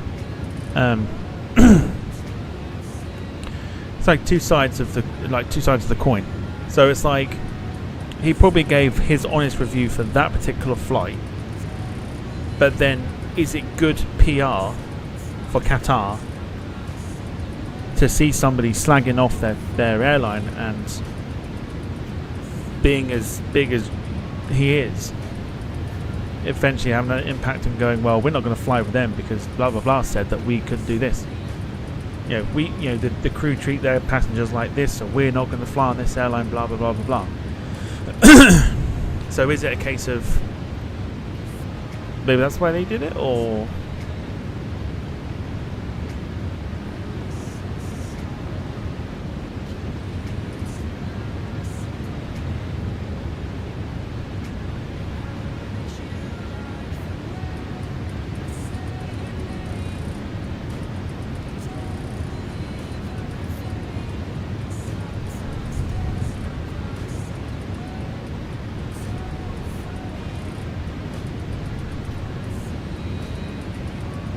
I don't think I can have a say on it because I've not seen the videos. But I think it's a case of having like two different stories, I suppose, in terms of how it's been sort of portrayed. Qatar could see it as potentially damaging towards their airline. So you can maybe understand why that's happened.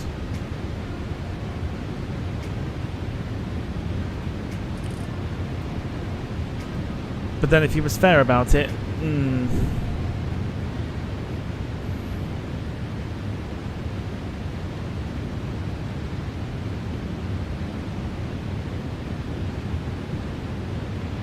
don't know. Can't have my say on it, unfortunately.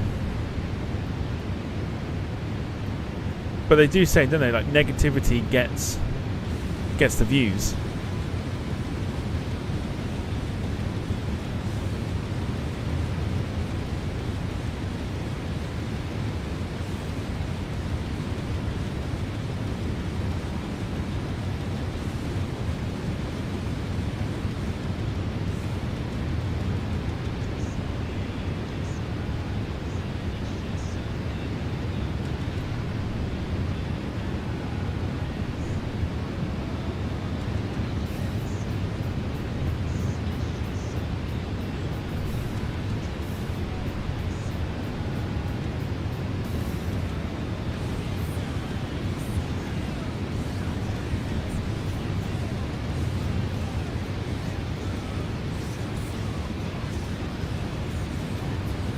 At the time, though, would you not say that it's a little bit unfair to judge it off of one flight?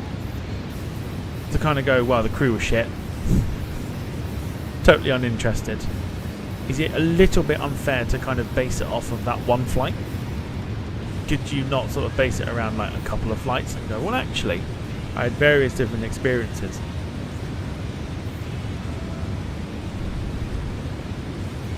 It's a good topic of conversation, though. I like it.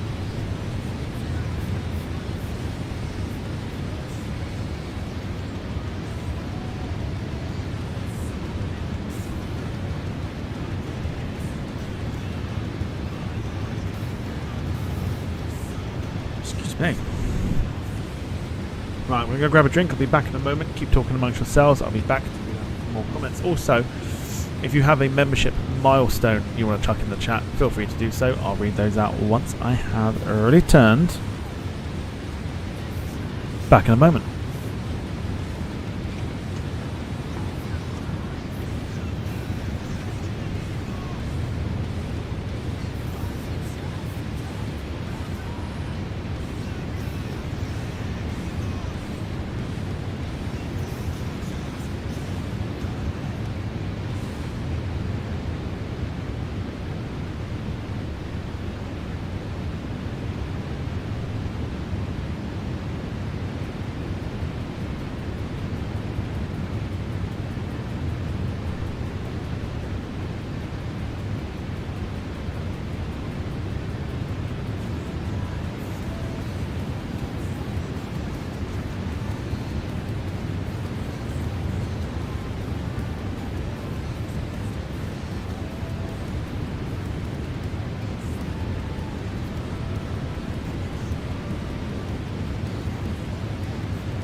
Okay.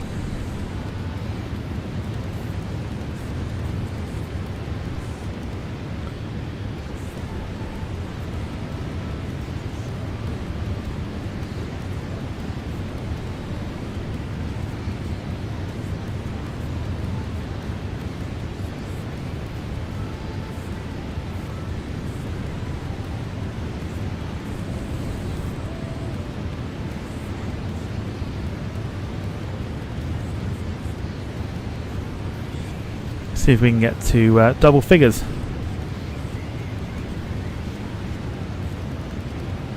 On the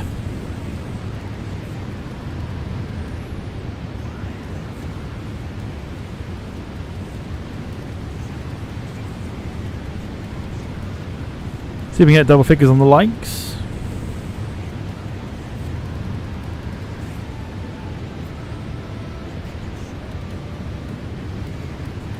Not a beg, it's a target.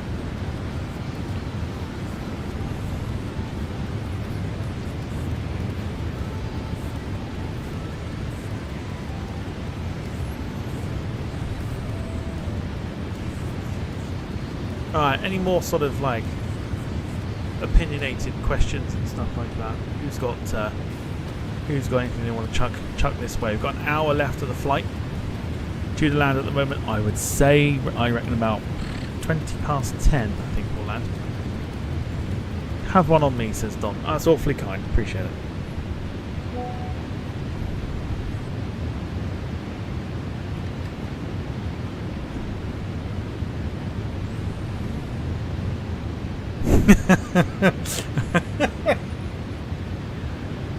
Blake, train conductor. If you know, you know.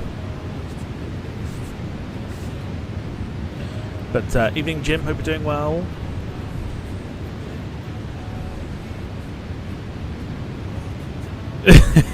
You take that back. Sorry, Dom. How arsehole of you to leave a like. Appreciate it.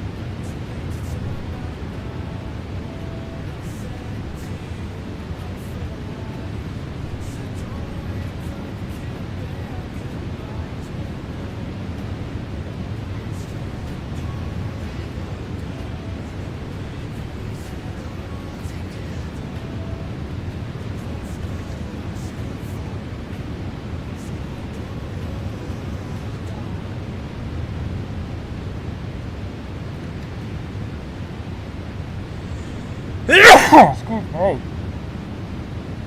Where did that come from? Excuse me.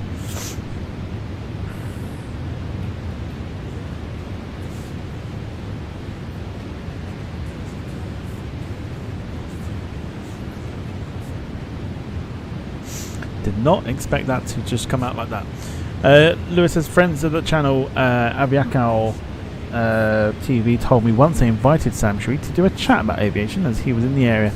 He requested a car to be arranged and they didn't have much positive about him. Well, I've heard many stories like this.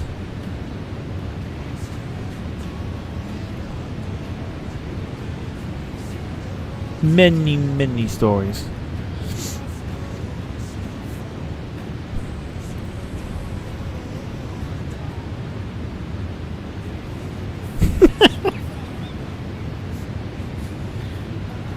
David, I didn't mean to. It just happened. I couldn't get away from the microphone quick enough. It just happened. Apologies. But go on, go on in the chat. Let's do it. Saves Wayne getting roasted. David says, what's your view on YouTube livestream hosts sneezing excessively loudly for views? Because that's the entire reason why I sneezed just then, because I want the views.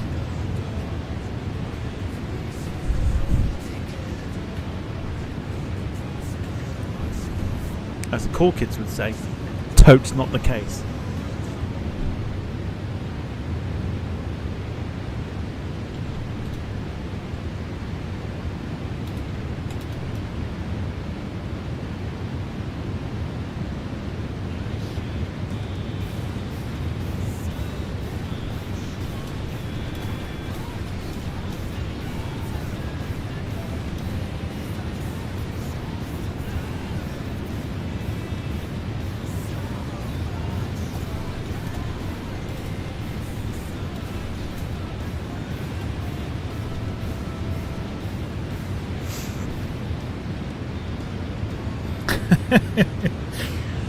Sorry, Lewis. Next time I'll try and, I'll throw the microphone out the window and sneeze, and then I'll run and go and get it afterwards. Sneezy jet. Sneezeness jet. It's a bloody mouthful. Sneezeness jet.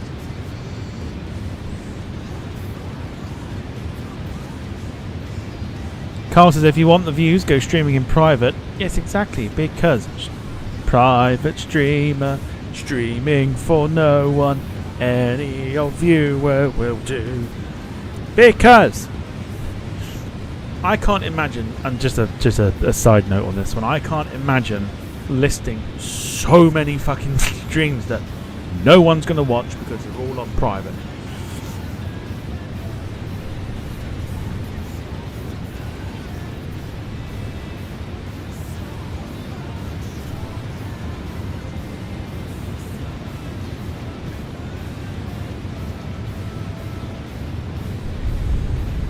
Yeah, that was my thinking right there, Dom. He says, saying sneezeness jet makes you sound ironically like you have a sinus issue. Sneezeness. Sneezeness. Sneezeness jet. Welcome on board British Airways, British Sneezeways. Tonight's flights from Heathrow to Snotville. You've got everyone saying it. Hands up. Who's just sat there and started saying to themselves, "Sneezeness." You've all been doing it. Don't tell me no one sat there and gone sneezeness. Because they read Dom's comment and now they've all said it out loud. Don't lie to me. Hands in the chat. Let's go. Hands up.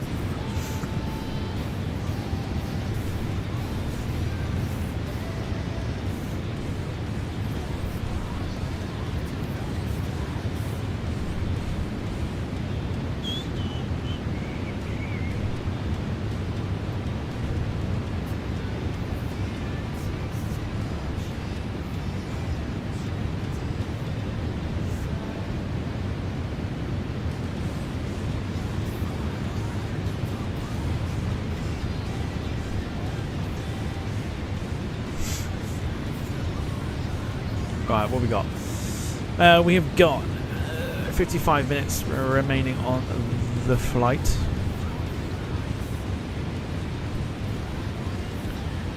Totally appreciate people using 340s and God knows what.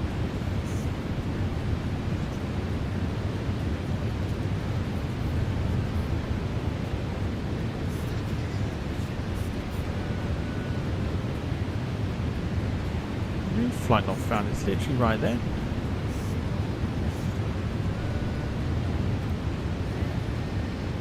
Volanta's not having a meltdown. What I find interesting about Volanta as well is just seeing where people have chosen to fly to. Always find it fascinating. Like someone's decided to do JFK to Doha. Always find it fascinating. They've got 5 hours 40 minutes remaining. They're going to arrive at about 3 o'clock in the morning. Always find it fascinating.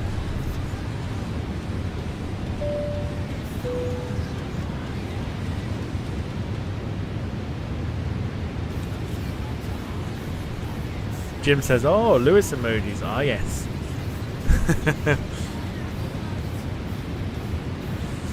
Lee gifting One Punch Lounge membership going to Iliari Kusta.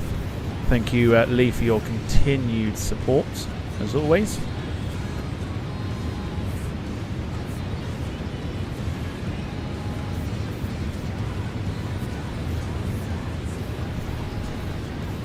David says Dale sometimes use his face instead of his hands for certain activities. Oh no. I know exactly. Yeah, I know where that's going. I don't think it's going towards anything except for use your imagination. Don't think David's creating anything at this time.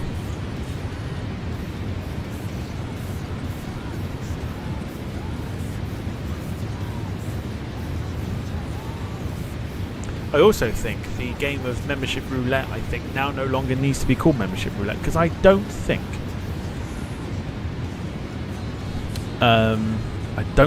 the reason we called it membership roulette is actually going to happen. So we might just call it, well, we could call it membership roulette still. Dom says, so we've been doing the normal stream stuff mixed with the footy watch-alongs. How do you think it's going since the Euros ended? Okay, so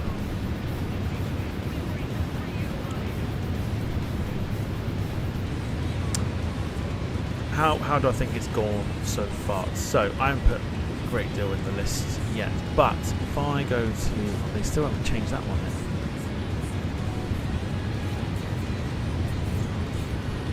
Why is that still there? Okay, how do I think it's gone since the Euros ended?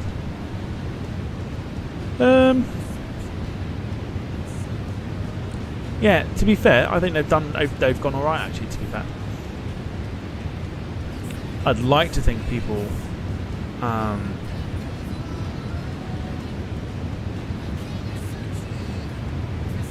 have enjoyed the watch-alongs. It may not be for most people, but then we do have some people watching just for banter stuff. But I suppose in a way that's not. I mean, that's my theory on it. Maybe the chat could, those that do watch them, maybe the chat could get involved and let us know how the watch-alongs have been. Not something I thought I'd bring to the channel, but we did it during the Euros as a bit of a test. People enjoyed them, so I thought we'd do it for the normal, irregular football season. And yeah, it seems to be good.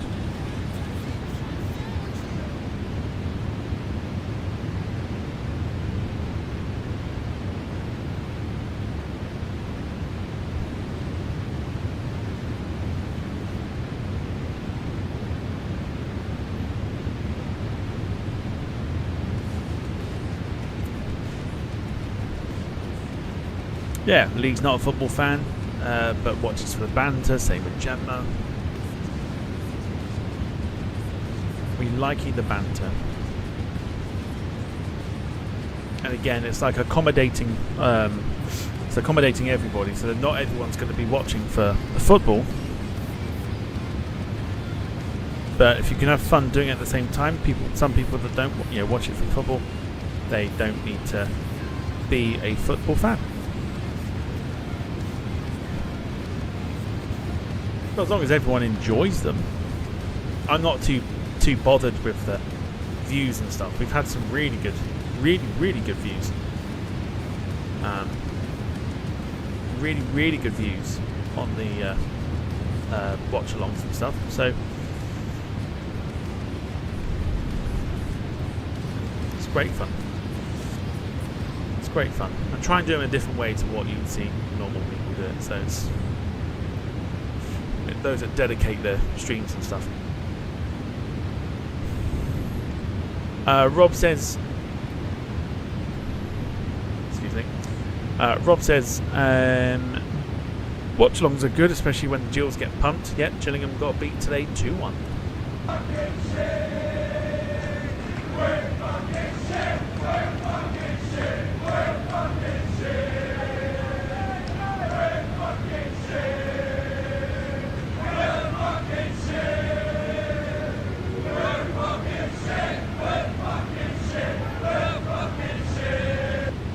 Apparently that's Gillingham's new entrance song. You know. Paul says the football watch-alongs are good. Carl says love the football watch-alongs. Evening to Paul, of course, as well. Hope you are doing well. Carl says hashtag fuck the Gills.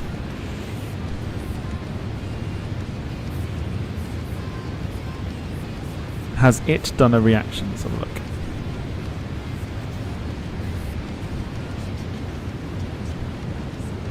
No.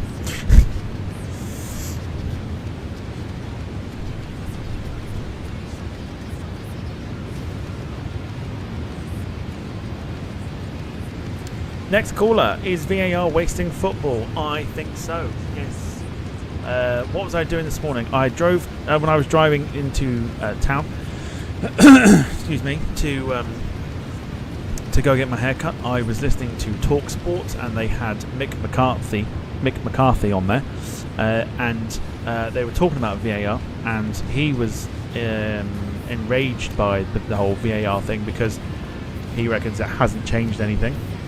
It's more based on opinion as opposed to AI, which was the whole reason why VAR was brought in, was AI, artificial intelligence, making the decisions. But nope, people are still making the choices and still getting it wrong. So what is the point? Do I think it's wasting football? 100%.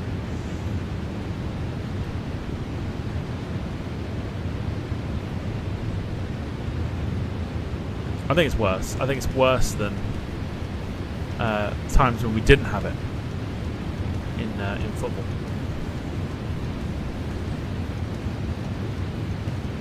Wayne's returned from taking a large shit.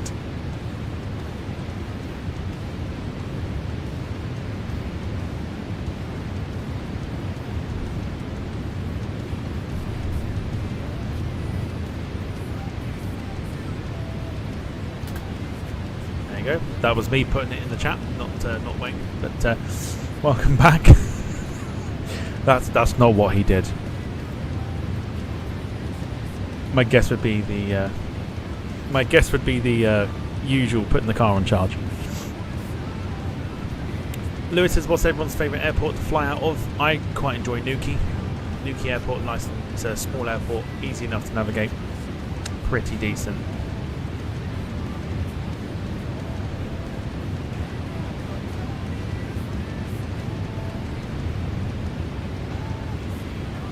Who you reckon going to be the New England manager? Oh, I mean, Thomas Tuchel's put his name into the hat and into the ring. Wouldn't mind Tommy Tuchel. Hard to say, really.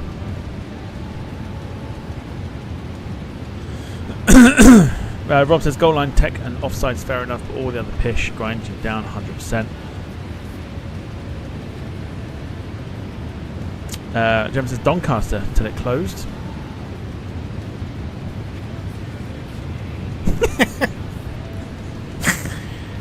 Oh dear.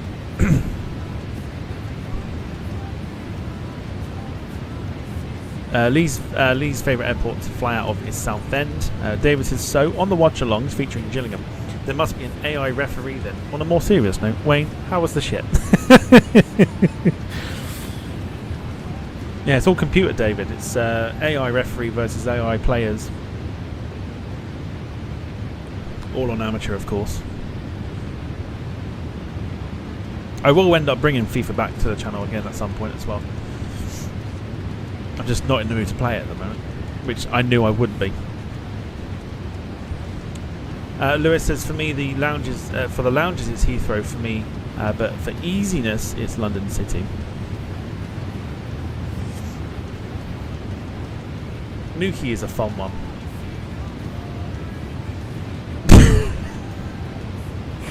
Oh, that's the topic of conversation now. Is sorry, I feel like I've put that out there to say that Wayne had gone to be right back to call one out, and that's not what he it's not what he did. But I fear it's too late.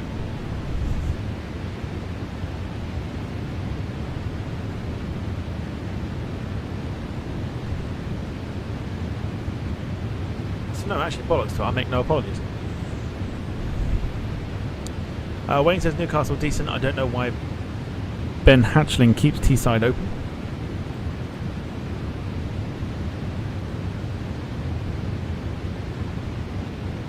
Who is Ben Hatchling? I feel like this is a name I should know but don't.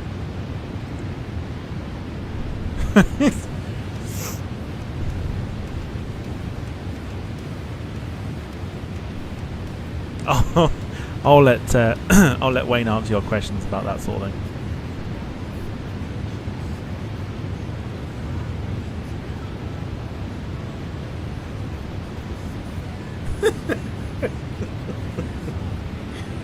Oh dear. Dom says my favourite airport is Grimsey Airport in Iceland, where those late for a flight literally get a jeep round to their house, banging on the door, telling them they have a flight to catch. That's pretty cool. That's pretty cool. Lewis says Wayne was playing battleships, and Rob says shipping news: sailors warned of a torpedo in the northeast. David says I find that all the London airports are as easy as each other for getting into central London. Luton is good now that the Dart is there, especially. It largely depends on where about in town you're going.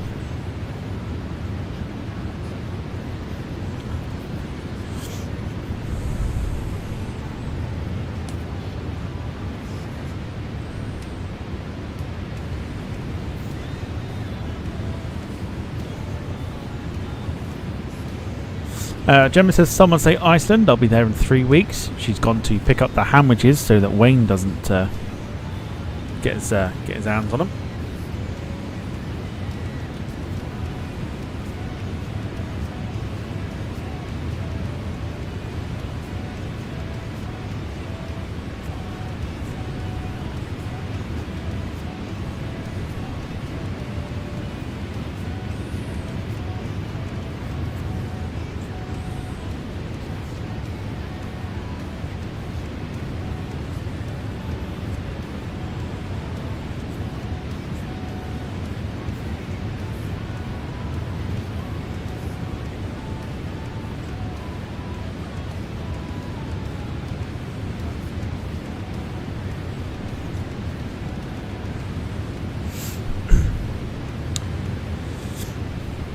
Paul says used to enjoy flying to and from San Francisco. Lovely. We've got 39 minutes still on our flight here. Do you keep getting your questions in? Why not? Why not continue getting your questions into the chat? I will do my best to answer as many of them as possible, and as honestly as possible as well, to what the parameters of my mind will let me do.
So also whilst we've been flying along, I've been sat looking at liveries to download.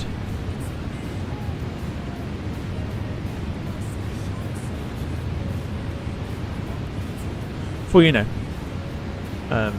pure gigs.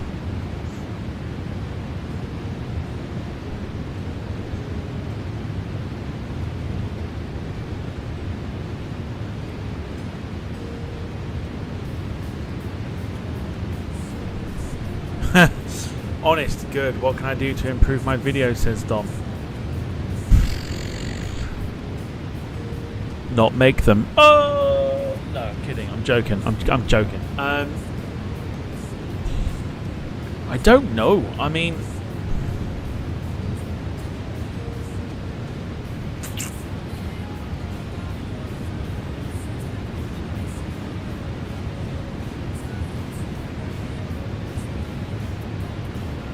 what do you what do you think is like? What do you think is wrong with the video? Because I don't know if anyone else sort of will sit and say anything in regards to it, but like when I watch one of your videos, I don't see a great deal wrong with it.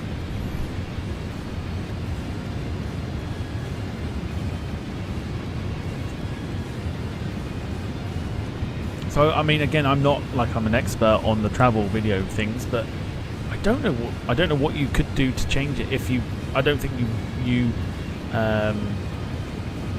should, unless you think there's something that you feel that needs changing.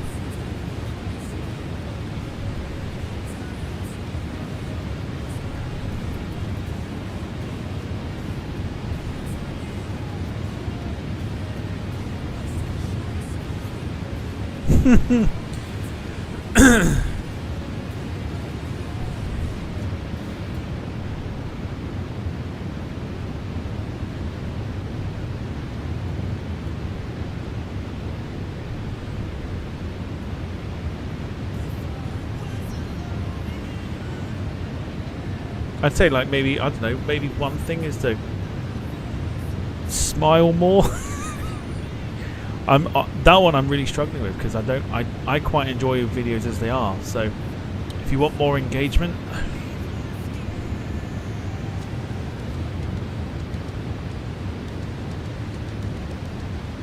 I don't know really. I mean, you could try and come up with a feature, I suppose, and make it your own. Something you do on a flight, or whether you're on a train or whatever else. I don't know what you can do though. Maybe you come up with a feature of some sort, give it a jazzy name.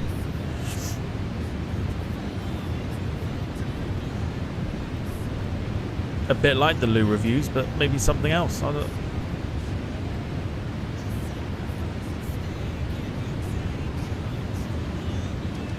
And I am trying to be as honest as I can. I'm not just trying to butter you up or anything else. I'm just trying to think as to what could possibly need to be changed.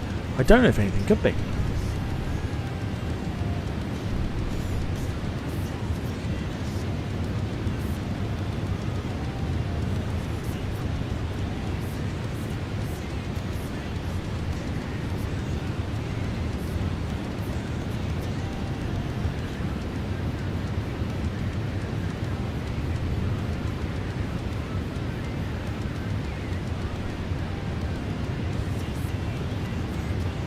Maybe jump on things when they're a little bit hot. If an airline said something about they've changed like their business thingy, or they're opening their lounge, or opening a lounge of some kind, maybe try jumping on it like as soon as, to maybe, because people will be searching for that kind of thing. So it's almost like striking whilst the iron is hot, sort of thing.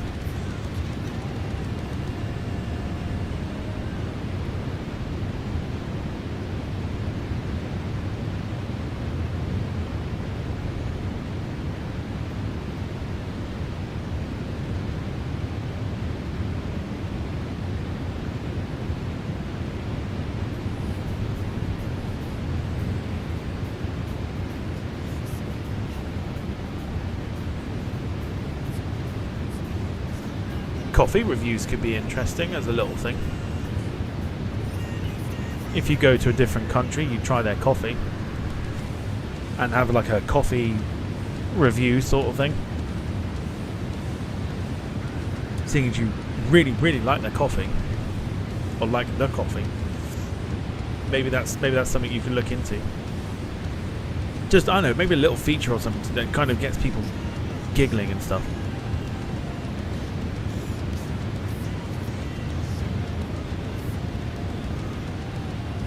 Like, I don't know how do you promote your videos? Do you promote them in groups and stuff? Or do you just literally pop it on YouTube and let YouTube do its thing?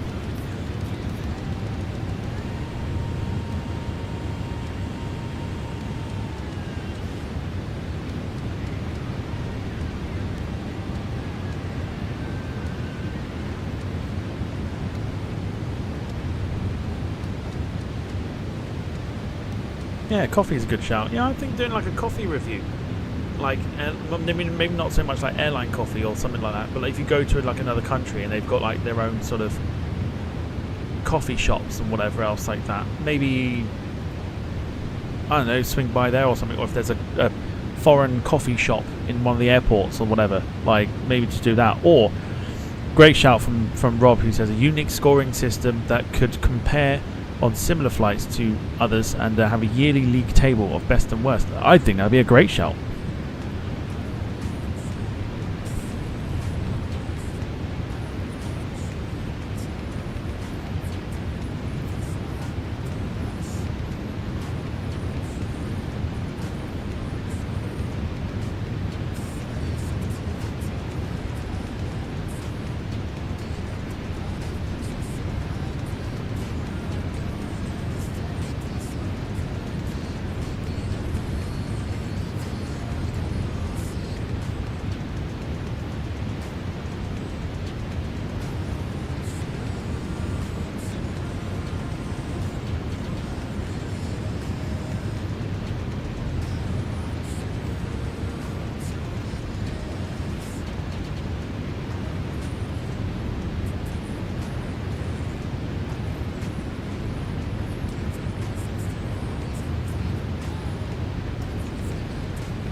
I like the idea of the league table. I think the league table one would be quite a fun one to do.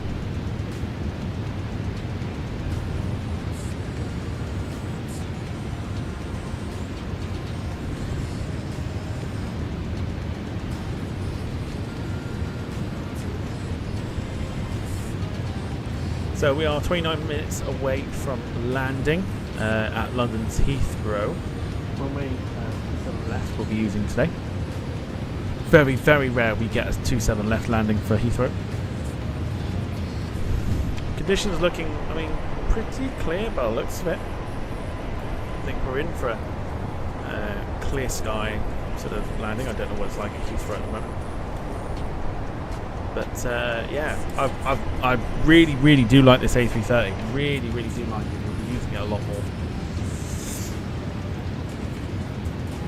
For sure.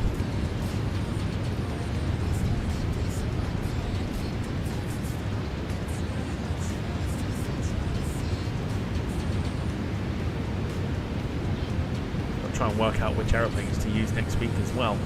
I've got one in mind for next week, but just so many bloody planes.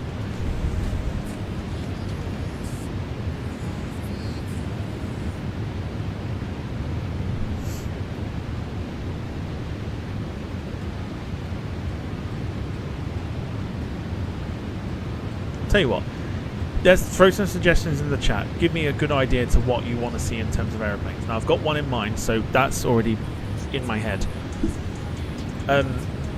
Throw in some suggestions to aircraft that are on the flight simulator, and even if they're not, I'll tell you if they're not.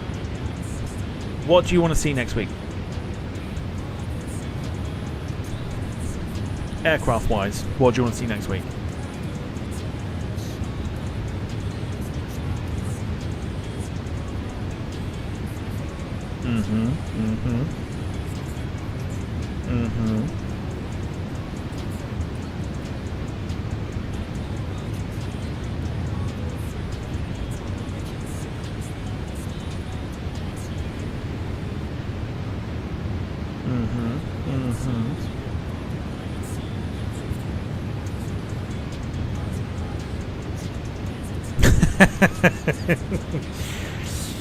Heathrow to Washington in less than 7 hours. Oh, Jim, I don't think it can be done.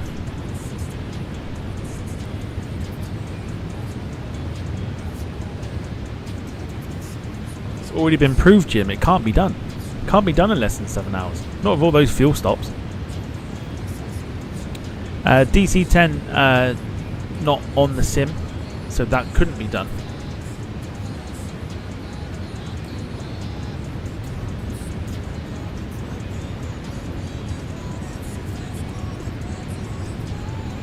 Some great shouts though. MD-11, 777 Freighter, 747 on 340, Twin Otter, A320, A300, that's one we haven't done for a long time actually, A300. 707, Concorde's been mentioned. Dom's gone for the ME262, which, believe it or not, is actually on the flight sim.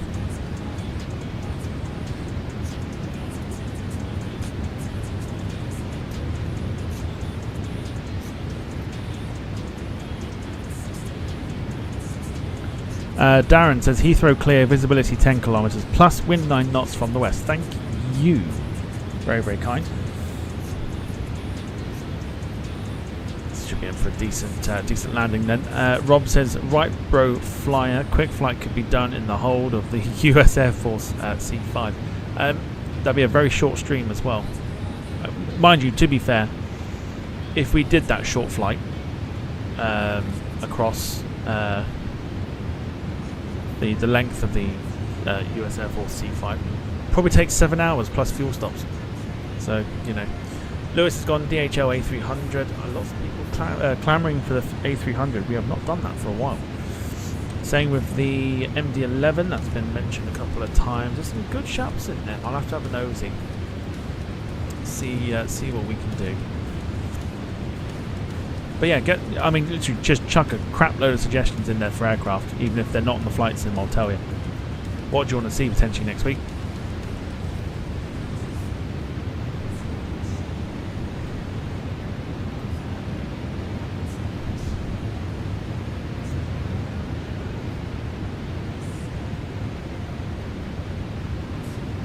Landing challenges was always comical. 747 into Innsbruck. I almost feel like we're slightly past that stage.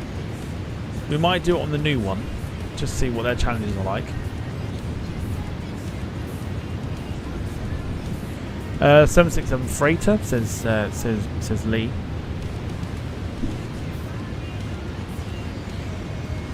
Stansted to Charles de Gaulle. Spantax DC-8 don't have that, unfortunately. Caravelle don't have that, unfortunately. Although there are rumours of a Caravelle being produced for the new sim, but they are purely rumours.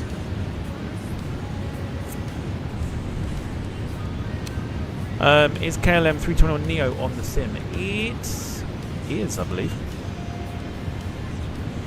2 seconds caller, let me just have a nosy.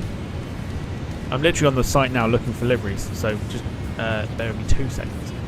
I'm fairly certain it is, because it's like one of the first things that came out after they saw the paint job for it. What I can tell you is the Iceland Air 321 Neo is on there, and the Jet 2 Silver 321 Neo is on there. I'm fairly certain the KLM one is, I'm pretty sure I've got it downloaded.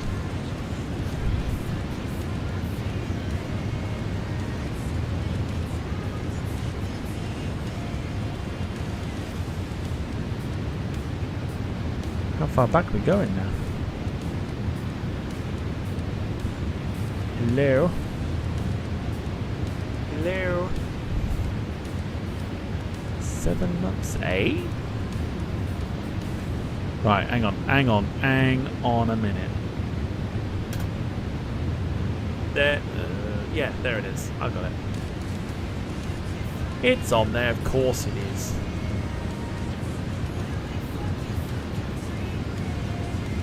Of course it is. Jim says reenact the Egyptian government A340 flight from Glasgow to Prestwick for the COP26 summit. I mean, again, 7 hours plus, if that, with the fuel stops. I don't think we'll have enough time to do it. Carl says Dash 8, don't, no, well there is one on there, but it's not great. Icelandair Manchester to Keflavik. One we haven't done for a while. It's an aircraft we haven't used for a while. It's a 767.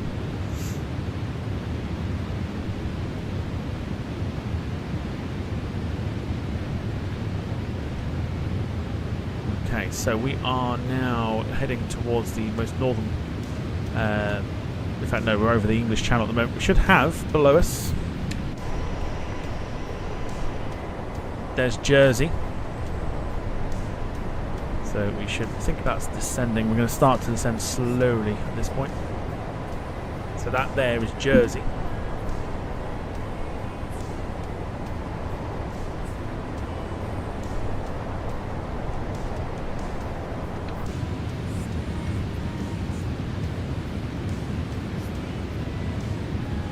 Antonov. Arctic Survey aircraft. Well, apart from the Twin Otter, which I think you can get the livery for. No. Unless I'm wrong. But probably the Twin Otter, if anything. Right, so let's zoom out here.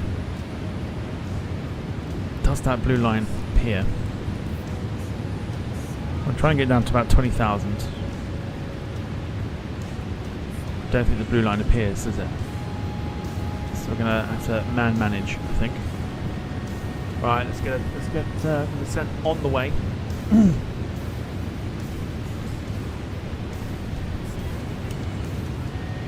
What about a helicopter? To be fair, I can fly one of the helicopters. Couldn't start them up for shit though, but can fly them.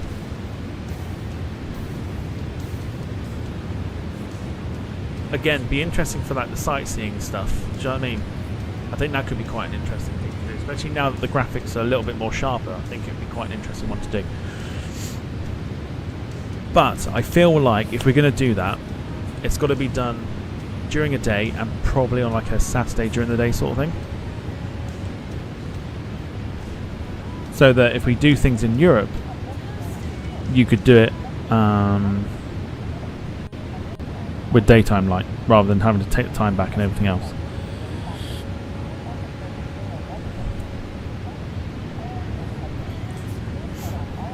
Grand Canyon sightseeing chopper flight.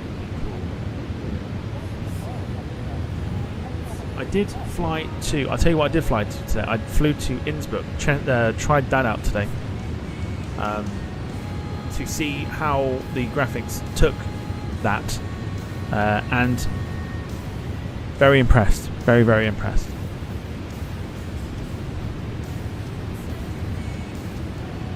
Maybe we will do a helicopter flight at some stage. Have a look at the Grand Canyon and stuff like that. I think that'd be quite interesting. Like a points of interest kind of evening sort of thing, so we can have a look at some of the points of interest that you people want to see. Like go through London and Paris and whatever else. Just have a nosy. F-18 Star Wars. Star Wars Canyon. I don't know what that is. What is a Star Wars Canyon? What is it?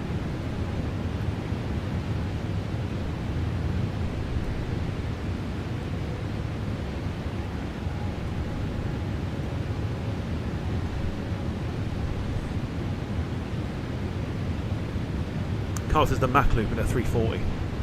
Steady on there, son.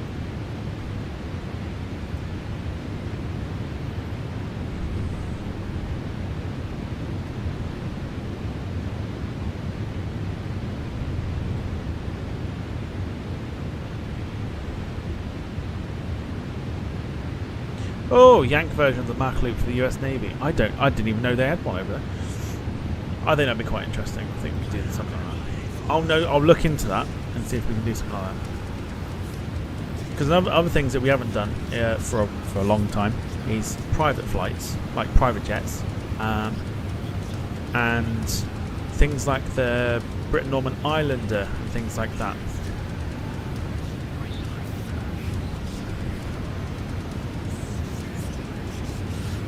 Okay.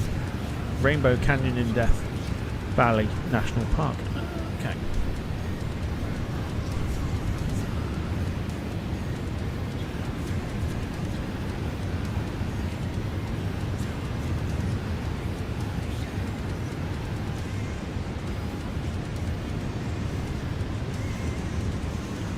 I will take a look and have a look and see what that's like.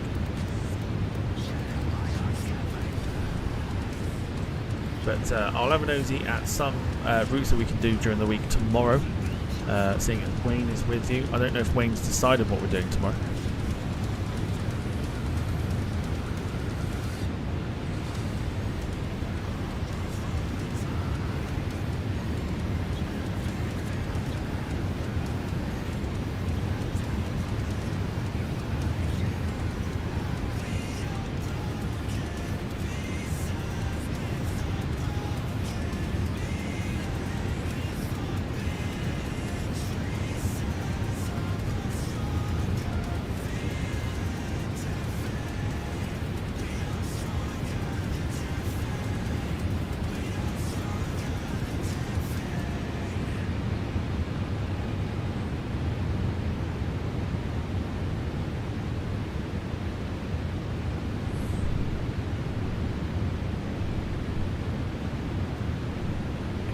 Oh, slightly on the side here. Bit like Wayne's trains. Someone get that man some aloe vera for the burn he's just received.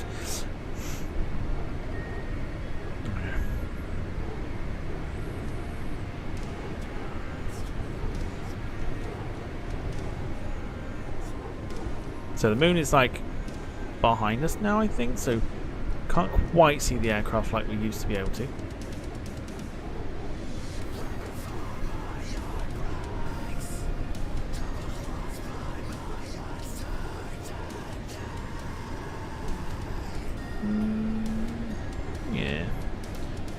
But yeah, I mean, faultless at the moment with the A330. It's not giving us any issues, no troubles.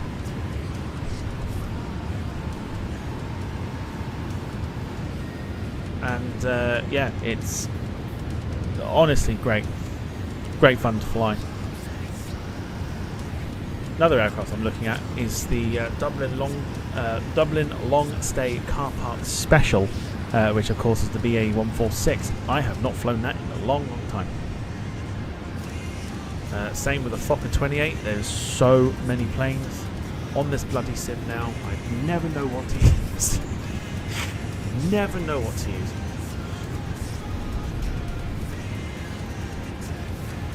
I think we all enjoyed the Fokker 28, right? I think we should bring that back at some stage. Take it to Vagar. What, the BA146? I'm fairly certain. Well, I mean, the Atlantic Airways had it, so it could be done.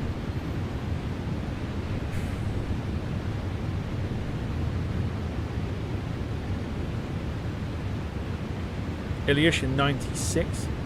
Believe it or not, I think there is actually one of those on the sim, but it's not very good. David says, does the sim have the Fairchild Swearingen Metroliner? I remember being on one of them once, and they are so low, it's like lying down in a flume at a water park. No, but apparently there is one in production for the flight sim, so watch this space. I don't know how long it's going to take. And of course, there is also news that the Boeing 757 that we've all been waiting for will probably come out for the flight sim 2024 and won't be on 2020. So by the time the new one comes out, we should be then counting down the months before the 757 comes out, because they are looking for a 2025 release.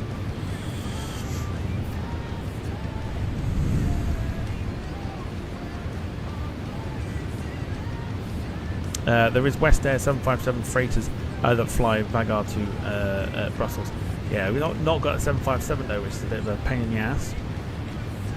Is there a BAC 111? There isn't. Most of the classic planes are like what we call ports from the Flight Simulator X, and most of the time the cockpit does not work. Again, frustrating, because it's, I mean, we've got things like the Comet, which I don't know if the cockpit works.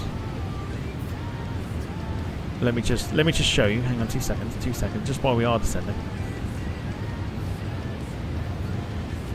So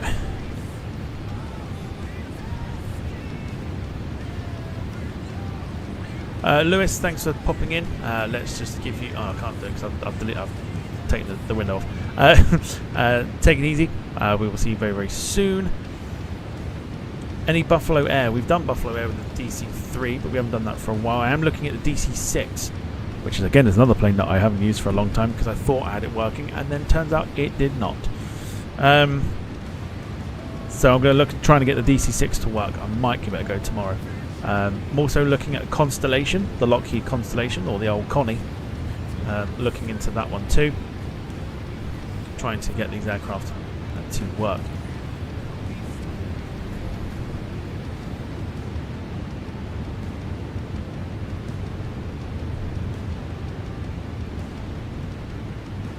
Right, so as I was just doing there, if I bring up our window capture here, so here's the annoying thing. So you've got things like this. Okay, so we've got the Comet, right? That is an FSX portover. That is not a aircraft that's been specifically designed for Flight Sim 2024. Sorry, 2020. That's been taken from Flight Simulator X and then converted into being able to be used on Flight Sim 2020. Problem I have with it is like these cockpit gauges don't work. So they've got, and you can, again, the textures, if I just get rid of that, the textures you can see are very clearly an FSX portover. They're all very flat and very sort of like not brilliant.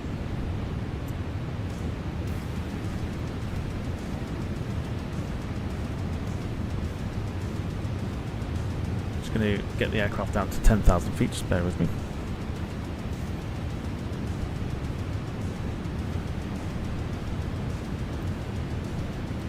But comes with two variants of the livery of the BOAC, the white one and the white-tailed and the blue-tail. And also your classic Kitec shots there as well, which again I think would be pretty decent, but I don't think the cockpit works. That's the problem with like classic aircraft, because I think Paul was the one that was asking about the BAC-111. That's the issue that you face with like aircraft like this, is that you get the cockpits and everything else, but the buttons and the gauges don't work because it's a portover, and then trying to get them to work apparently for these people that do this sort of thing is a pain in the ass.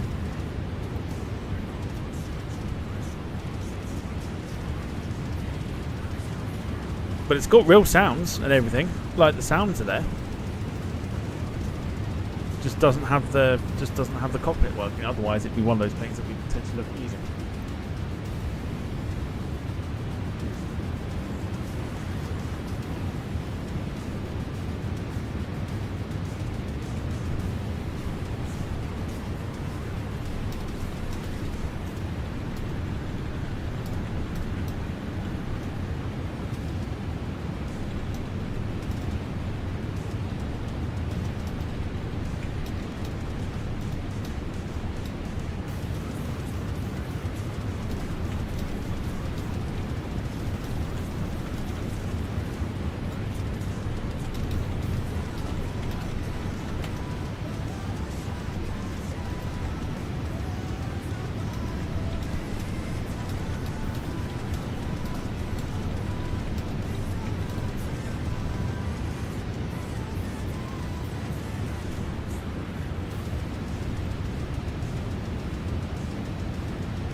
Paul says, nice, I flew on a Dan Air Comet 4C from Manchester to Athens in 1977.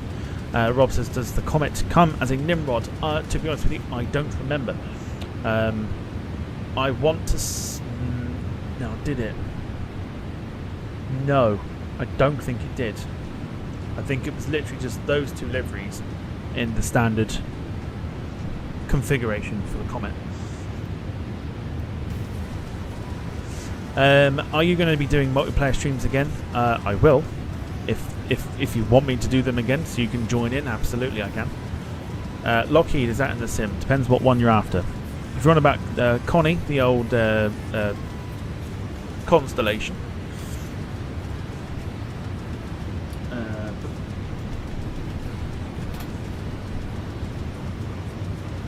If you mean...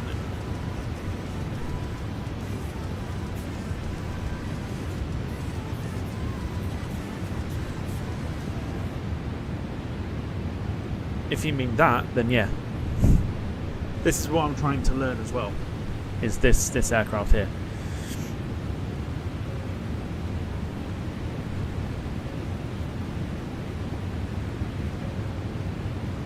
So try and learn that at the same time as well. Again, it's what goes into these streams.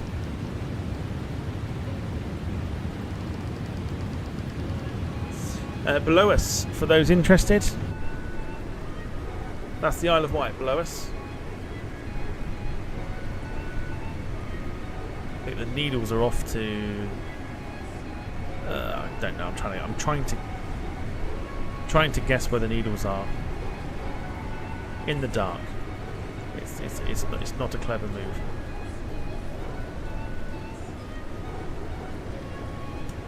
There you go. There's mainland England in front of us.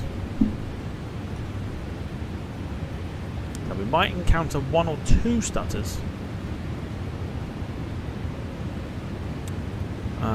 But I was also playing Football Manager at the same time when I did this, so I haven't got Football Manager open, so I'm thinking it should be okay. But yeah, we may encounter just one or two slight stutters, but it's not going to be horrific.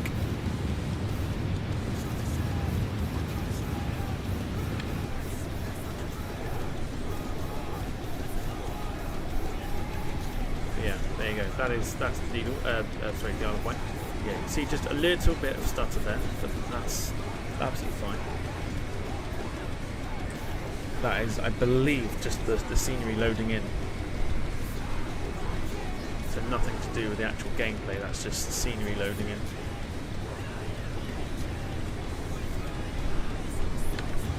Should be alright.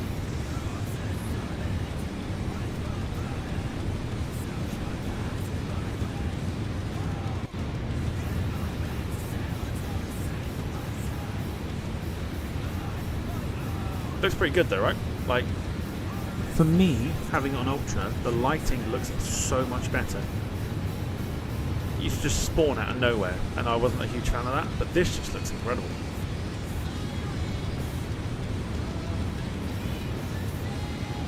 So that is Southampton and Portsmouth below us.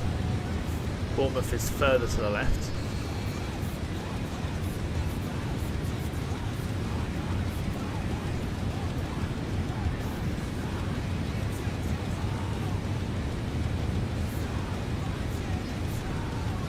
Pretty cool.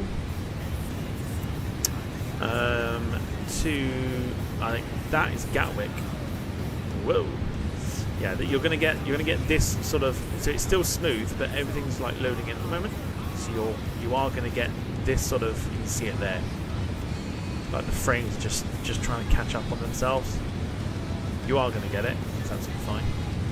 That's Gatwick. There. So if we go back to normal there, that's Gatwick there.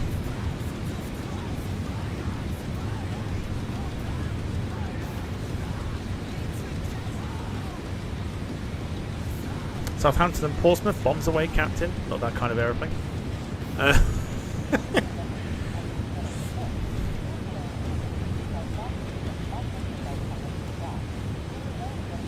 Alright. So, let's bring the aeroplane down further. Let's go down to 5,000 feet. As we look to pass Gatwick just there. I mean, it looks pretty... I mean, again, like, sharpness is pretty good. This would never behave on the old systems.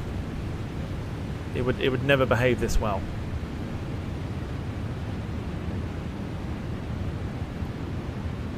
So we might be able to get a bit of a closer look at Gatwick. In fact, we won't, but that's Gatwick there. I think. Yeah, no, it is. That is Gatwick. There's a few like airfields around us as well. We've got Dunsfold. We can see some blue lights. Dunsfold is nearby. Obviously where the Landor 747 is kept.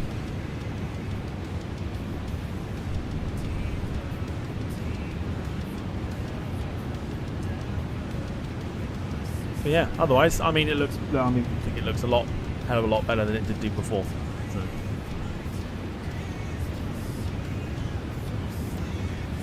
Well, it is after what I've just dropped in the bog. Oh, lovely. Rob's cold one out, ladies and gentlemen.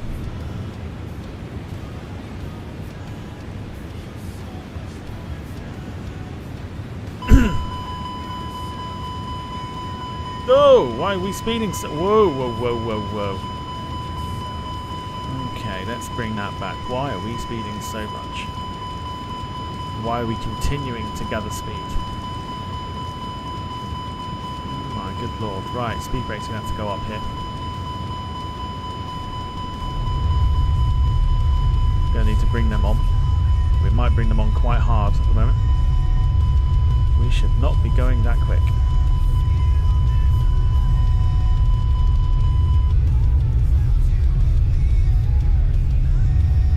So we're going to try and dramatically lose speed. Why did it suddenly pick up a load of speed?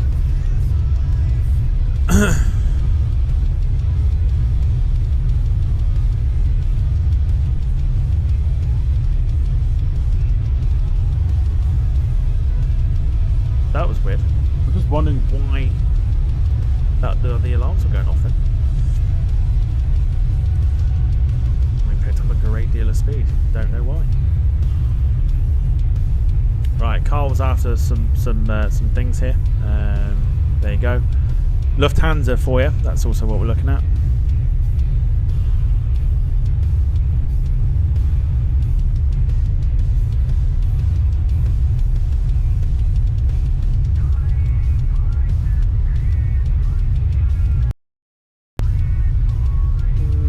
It's not quite a tailwind, but it was just bizarre that it picked up a crap load of speed, but we weren't descending like that quick.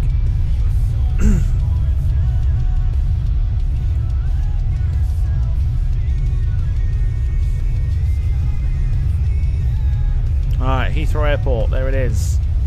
There is our destination.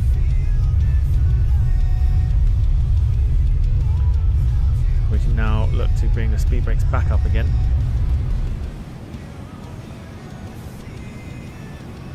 Because we've now got down to a suitable speed.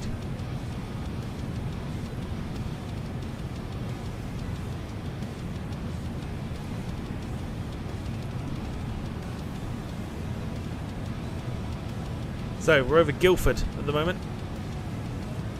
Chances are we're probably heading over Cobham, Chessington, heading towards Kingston and Wimbledon. My old neck of the woods. But we are getting closer to our landing at Heathrow. Hopefully you've enjoyed this evening's flight. I know some of the chat has been a little on the deep side, but sometimes you just got to have these opportunities to sort of speak your mind.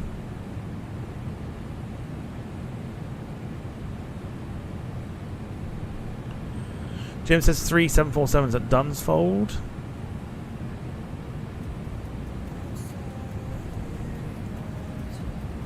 Jim is a big fan of that Lufthansa livery.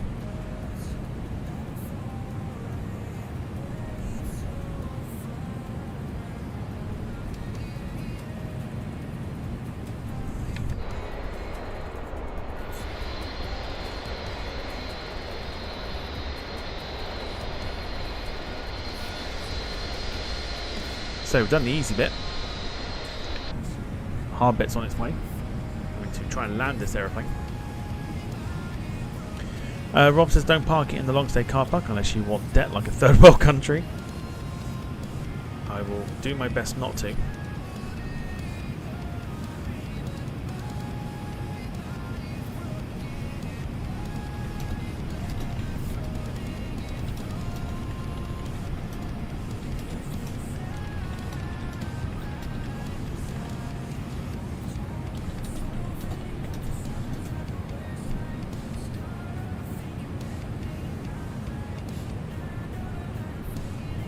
Jonas, has been fun tonight. Lee's enjoyed tonight as well.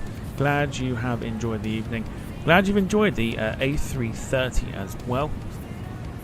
As we intrude on London one more time. I'm quite glad that we are doing this. And it is time to get her down to 3,000 feet. Bring that speed back to 210. See if she does pick up speed this time.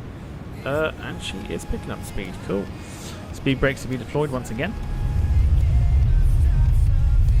Just to help us out.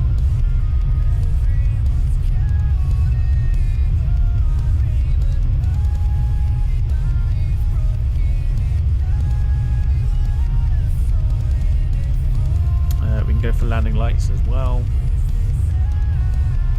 As we get closer to London and London's Heathrow. So we are not heading towards Cobham, Chessington, Kingston or Wimbledon. In fact, we are nearing Croydon.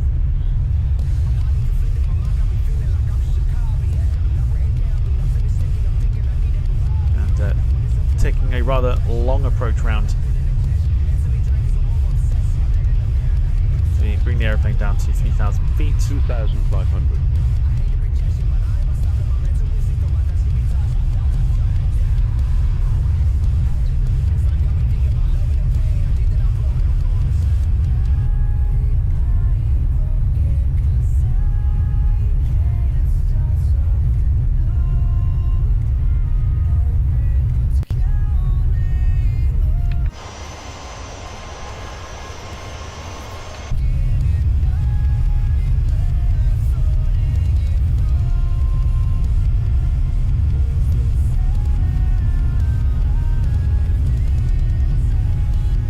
First notch of flaps in.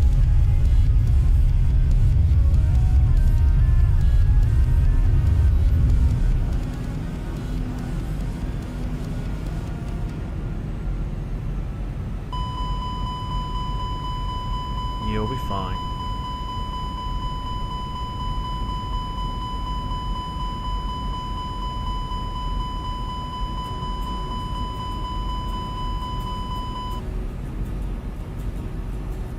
Told you you'd be fine.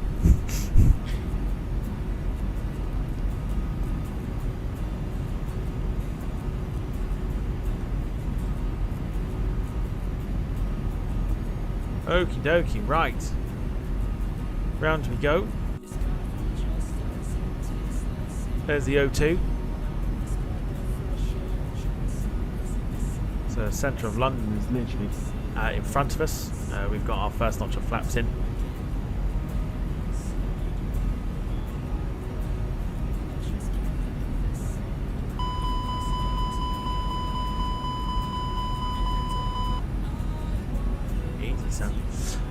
Paul asking, are we doing Scotland against Portugal on Tuesday? We are indeed.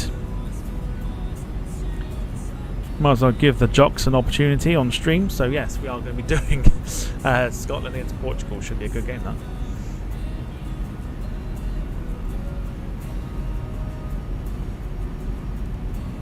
Alright, now it's time to get some landing ratings in for the 330, also known as the butter machine. Is it going to be butter this evening, or are we going to absolutely Ryanair it into London Heathrow?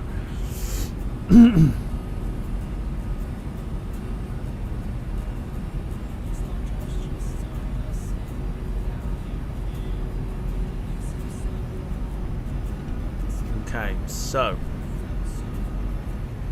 music off for the time being.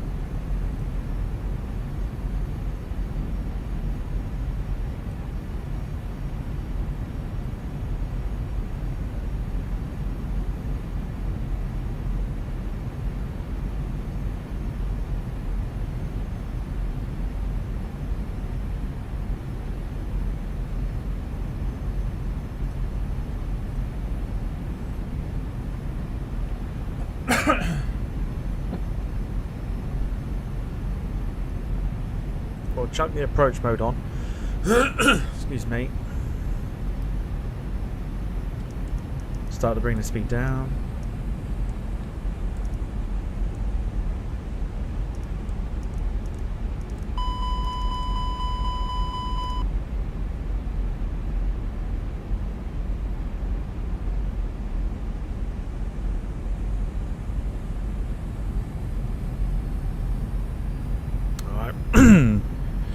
So Gemma's gone 330, Wayne's gone 176, Lee's gone 332, Carl gone 146, Rob 220, and Phil 230. Let's see what we can do. Let's get the landing replay recording going. Is the aircraft going to pick up the ILS? That's what I want to know next.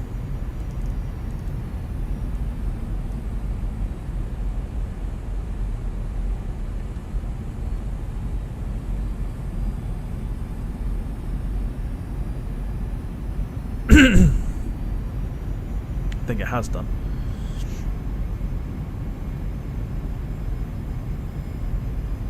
Maybe it hasn't.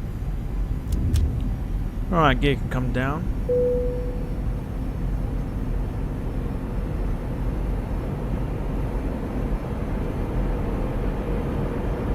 Moment of truth. Don't think the aircraft is it?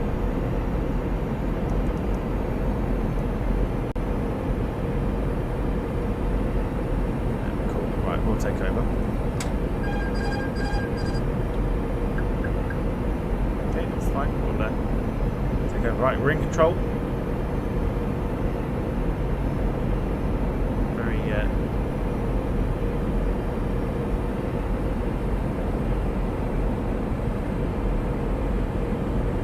gentle here. Controls, we're going to go for a medium on the auto brake this evening. Let's go for it. So a little bit of a historic moment for us on the channel. We've not gone into Heathrow before because in previous systems we're going to see a little stutter, but not a great deal. Definitely a lot better than before. That's all I can say. We'll just correct ourselves. We've got a headwind 21 knots. So the aircraft is being made to work a little bit at the moment.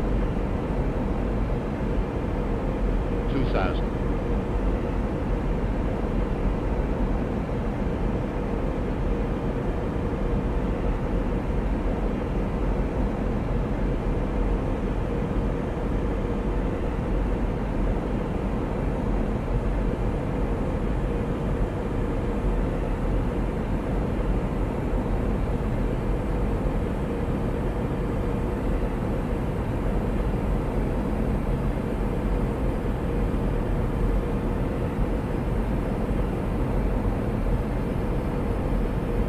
Alright, here we go.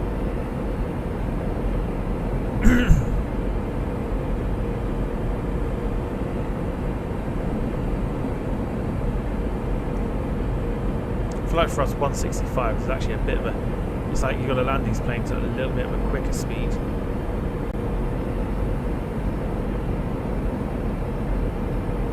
But again, we can see a little stutter, but it's definitely a lot better than before. Just scenery and stuff loading in. Once the scenery's in, fine.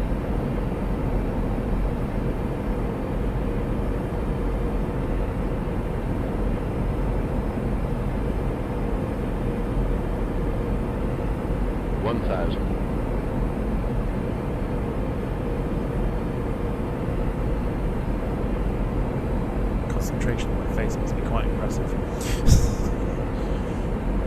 Kind of needs to be with this aeroplane.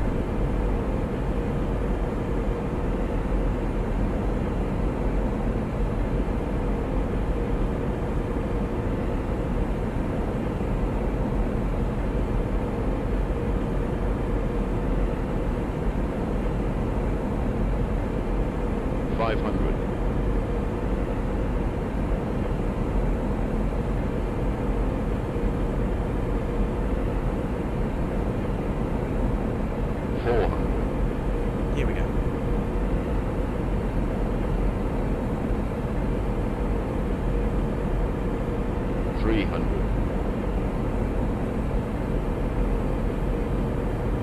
Over about lovely. 200.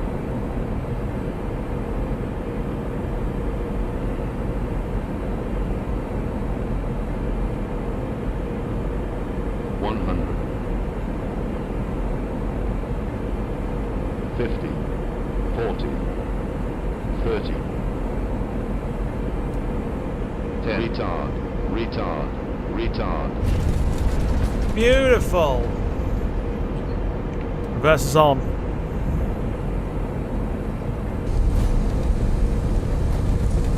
Push that nose down, get the aircraft slowing up here.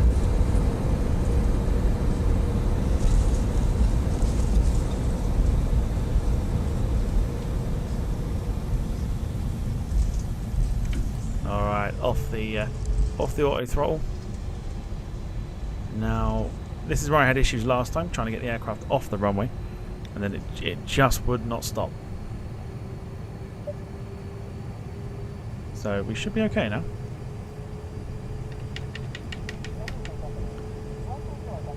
Alright, ladies and gentlemen, welcome then to London Heathrow.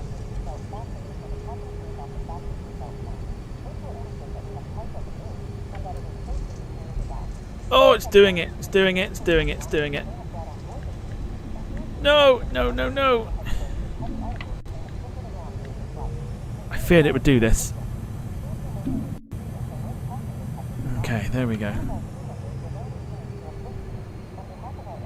Strangely enough, we're still moving. I've got the parking brake on. Okay. I feared it would do that. It don't matter.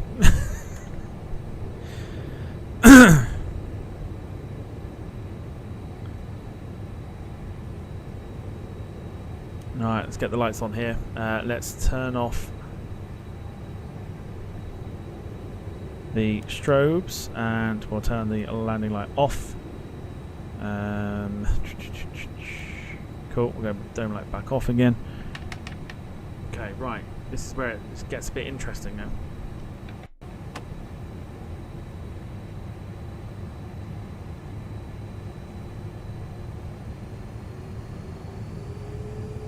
Alright, let's taxi. So you saw it there with the taxiing off the runway. We slowed down quite a bit, and then the aircraft just kept rolling, even with the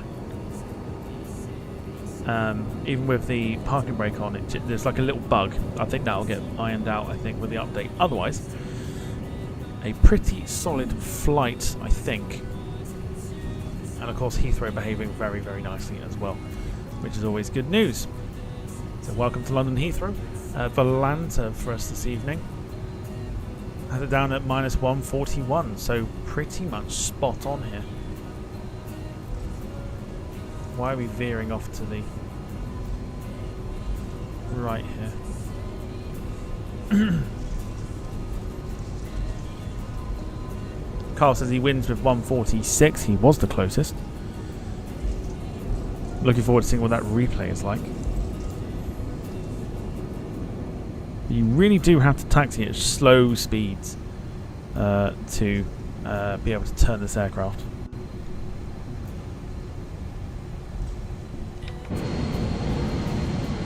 There you go. Look how smooth Heathrow is. Pretty good, right? We like that. We like that a lot.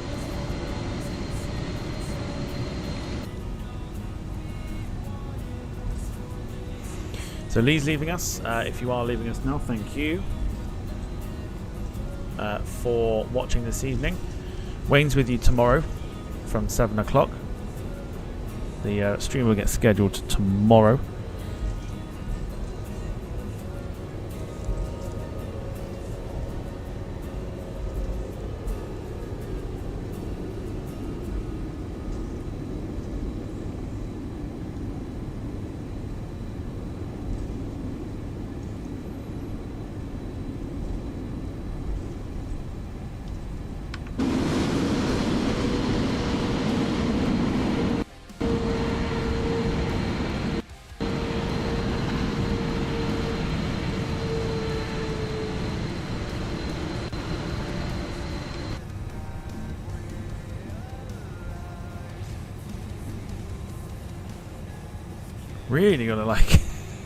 Really gotta put some effort into taxiing this aeroplane.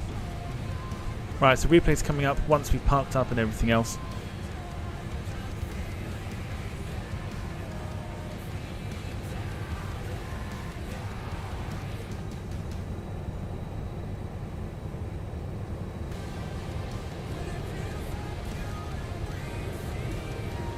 now means that Heathrow is, of course, back on the list of airports that we can fly into as opposed to out of. We're going to go park up next to... In fact, we're going to wait for this aircraft here, the 787, I want to say. Wait for him to come out.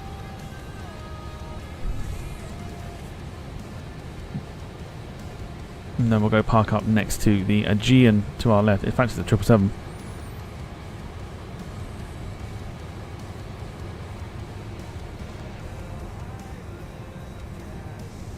Have a look on flight radar. If you see a 777 on there, that is that one there.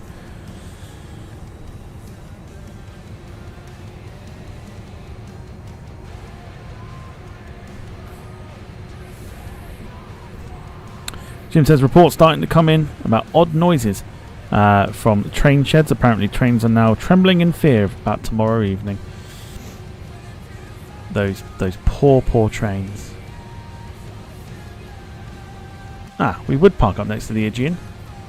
Can we still park? We can still park up next to the Aegean, and we'll park next to... no, we can't. It's a little bit tight for our aircraft. We've got Vietnam. There we go, in the beautiful colour scheme.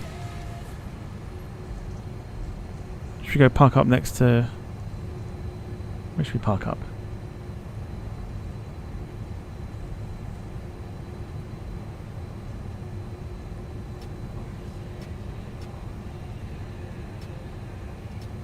Park up here next to the Egypt Air. Lovely stuff. Right, let's park her up.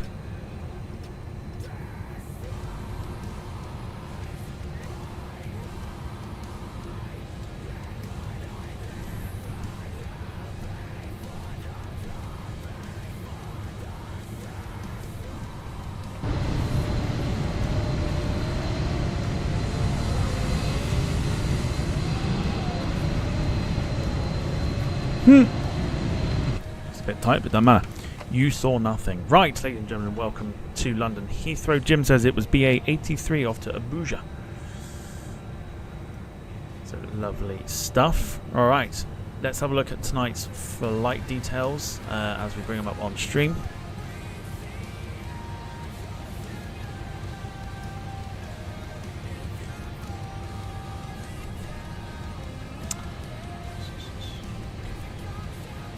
There we go. 2 hours 21 minutes in the air tonight. Minus 140.78. Landing G-force of 1.01. I call that an butter landing. Good stuff. Alright, so we're going to do the usual stuff now. So let's take ourselves off screen here. If you're leaving us before the replay, thanking you ever so much for joining us this evening. Let's take Volanta off screen. Let's take off the traffic.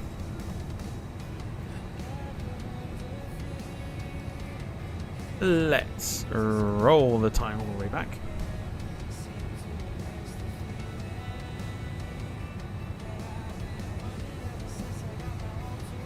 You'll get to see the A330 in all of its glory.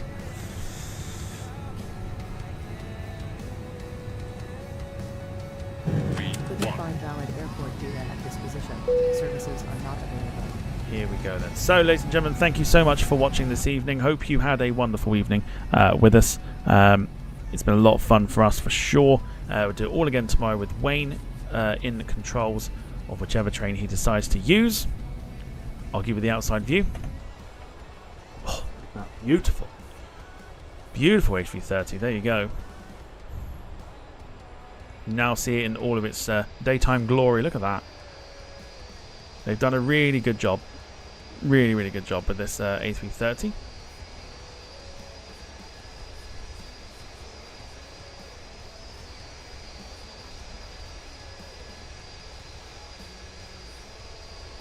So there you go. Right. I'm going to get myself out of here. Thank you so much for your continued support as always. Leave a like on the way out if you haven't done so already. We'll see you tomorrow for some train action on the Departure Lounge YouTube channel. So for myself and Wayne, it is a very good night to you all. And bye-bye for now. Take care of yourselves and each other.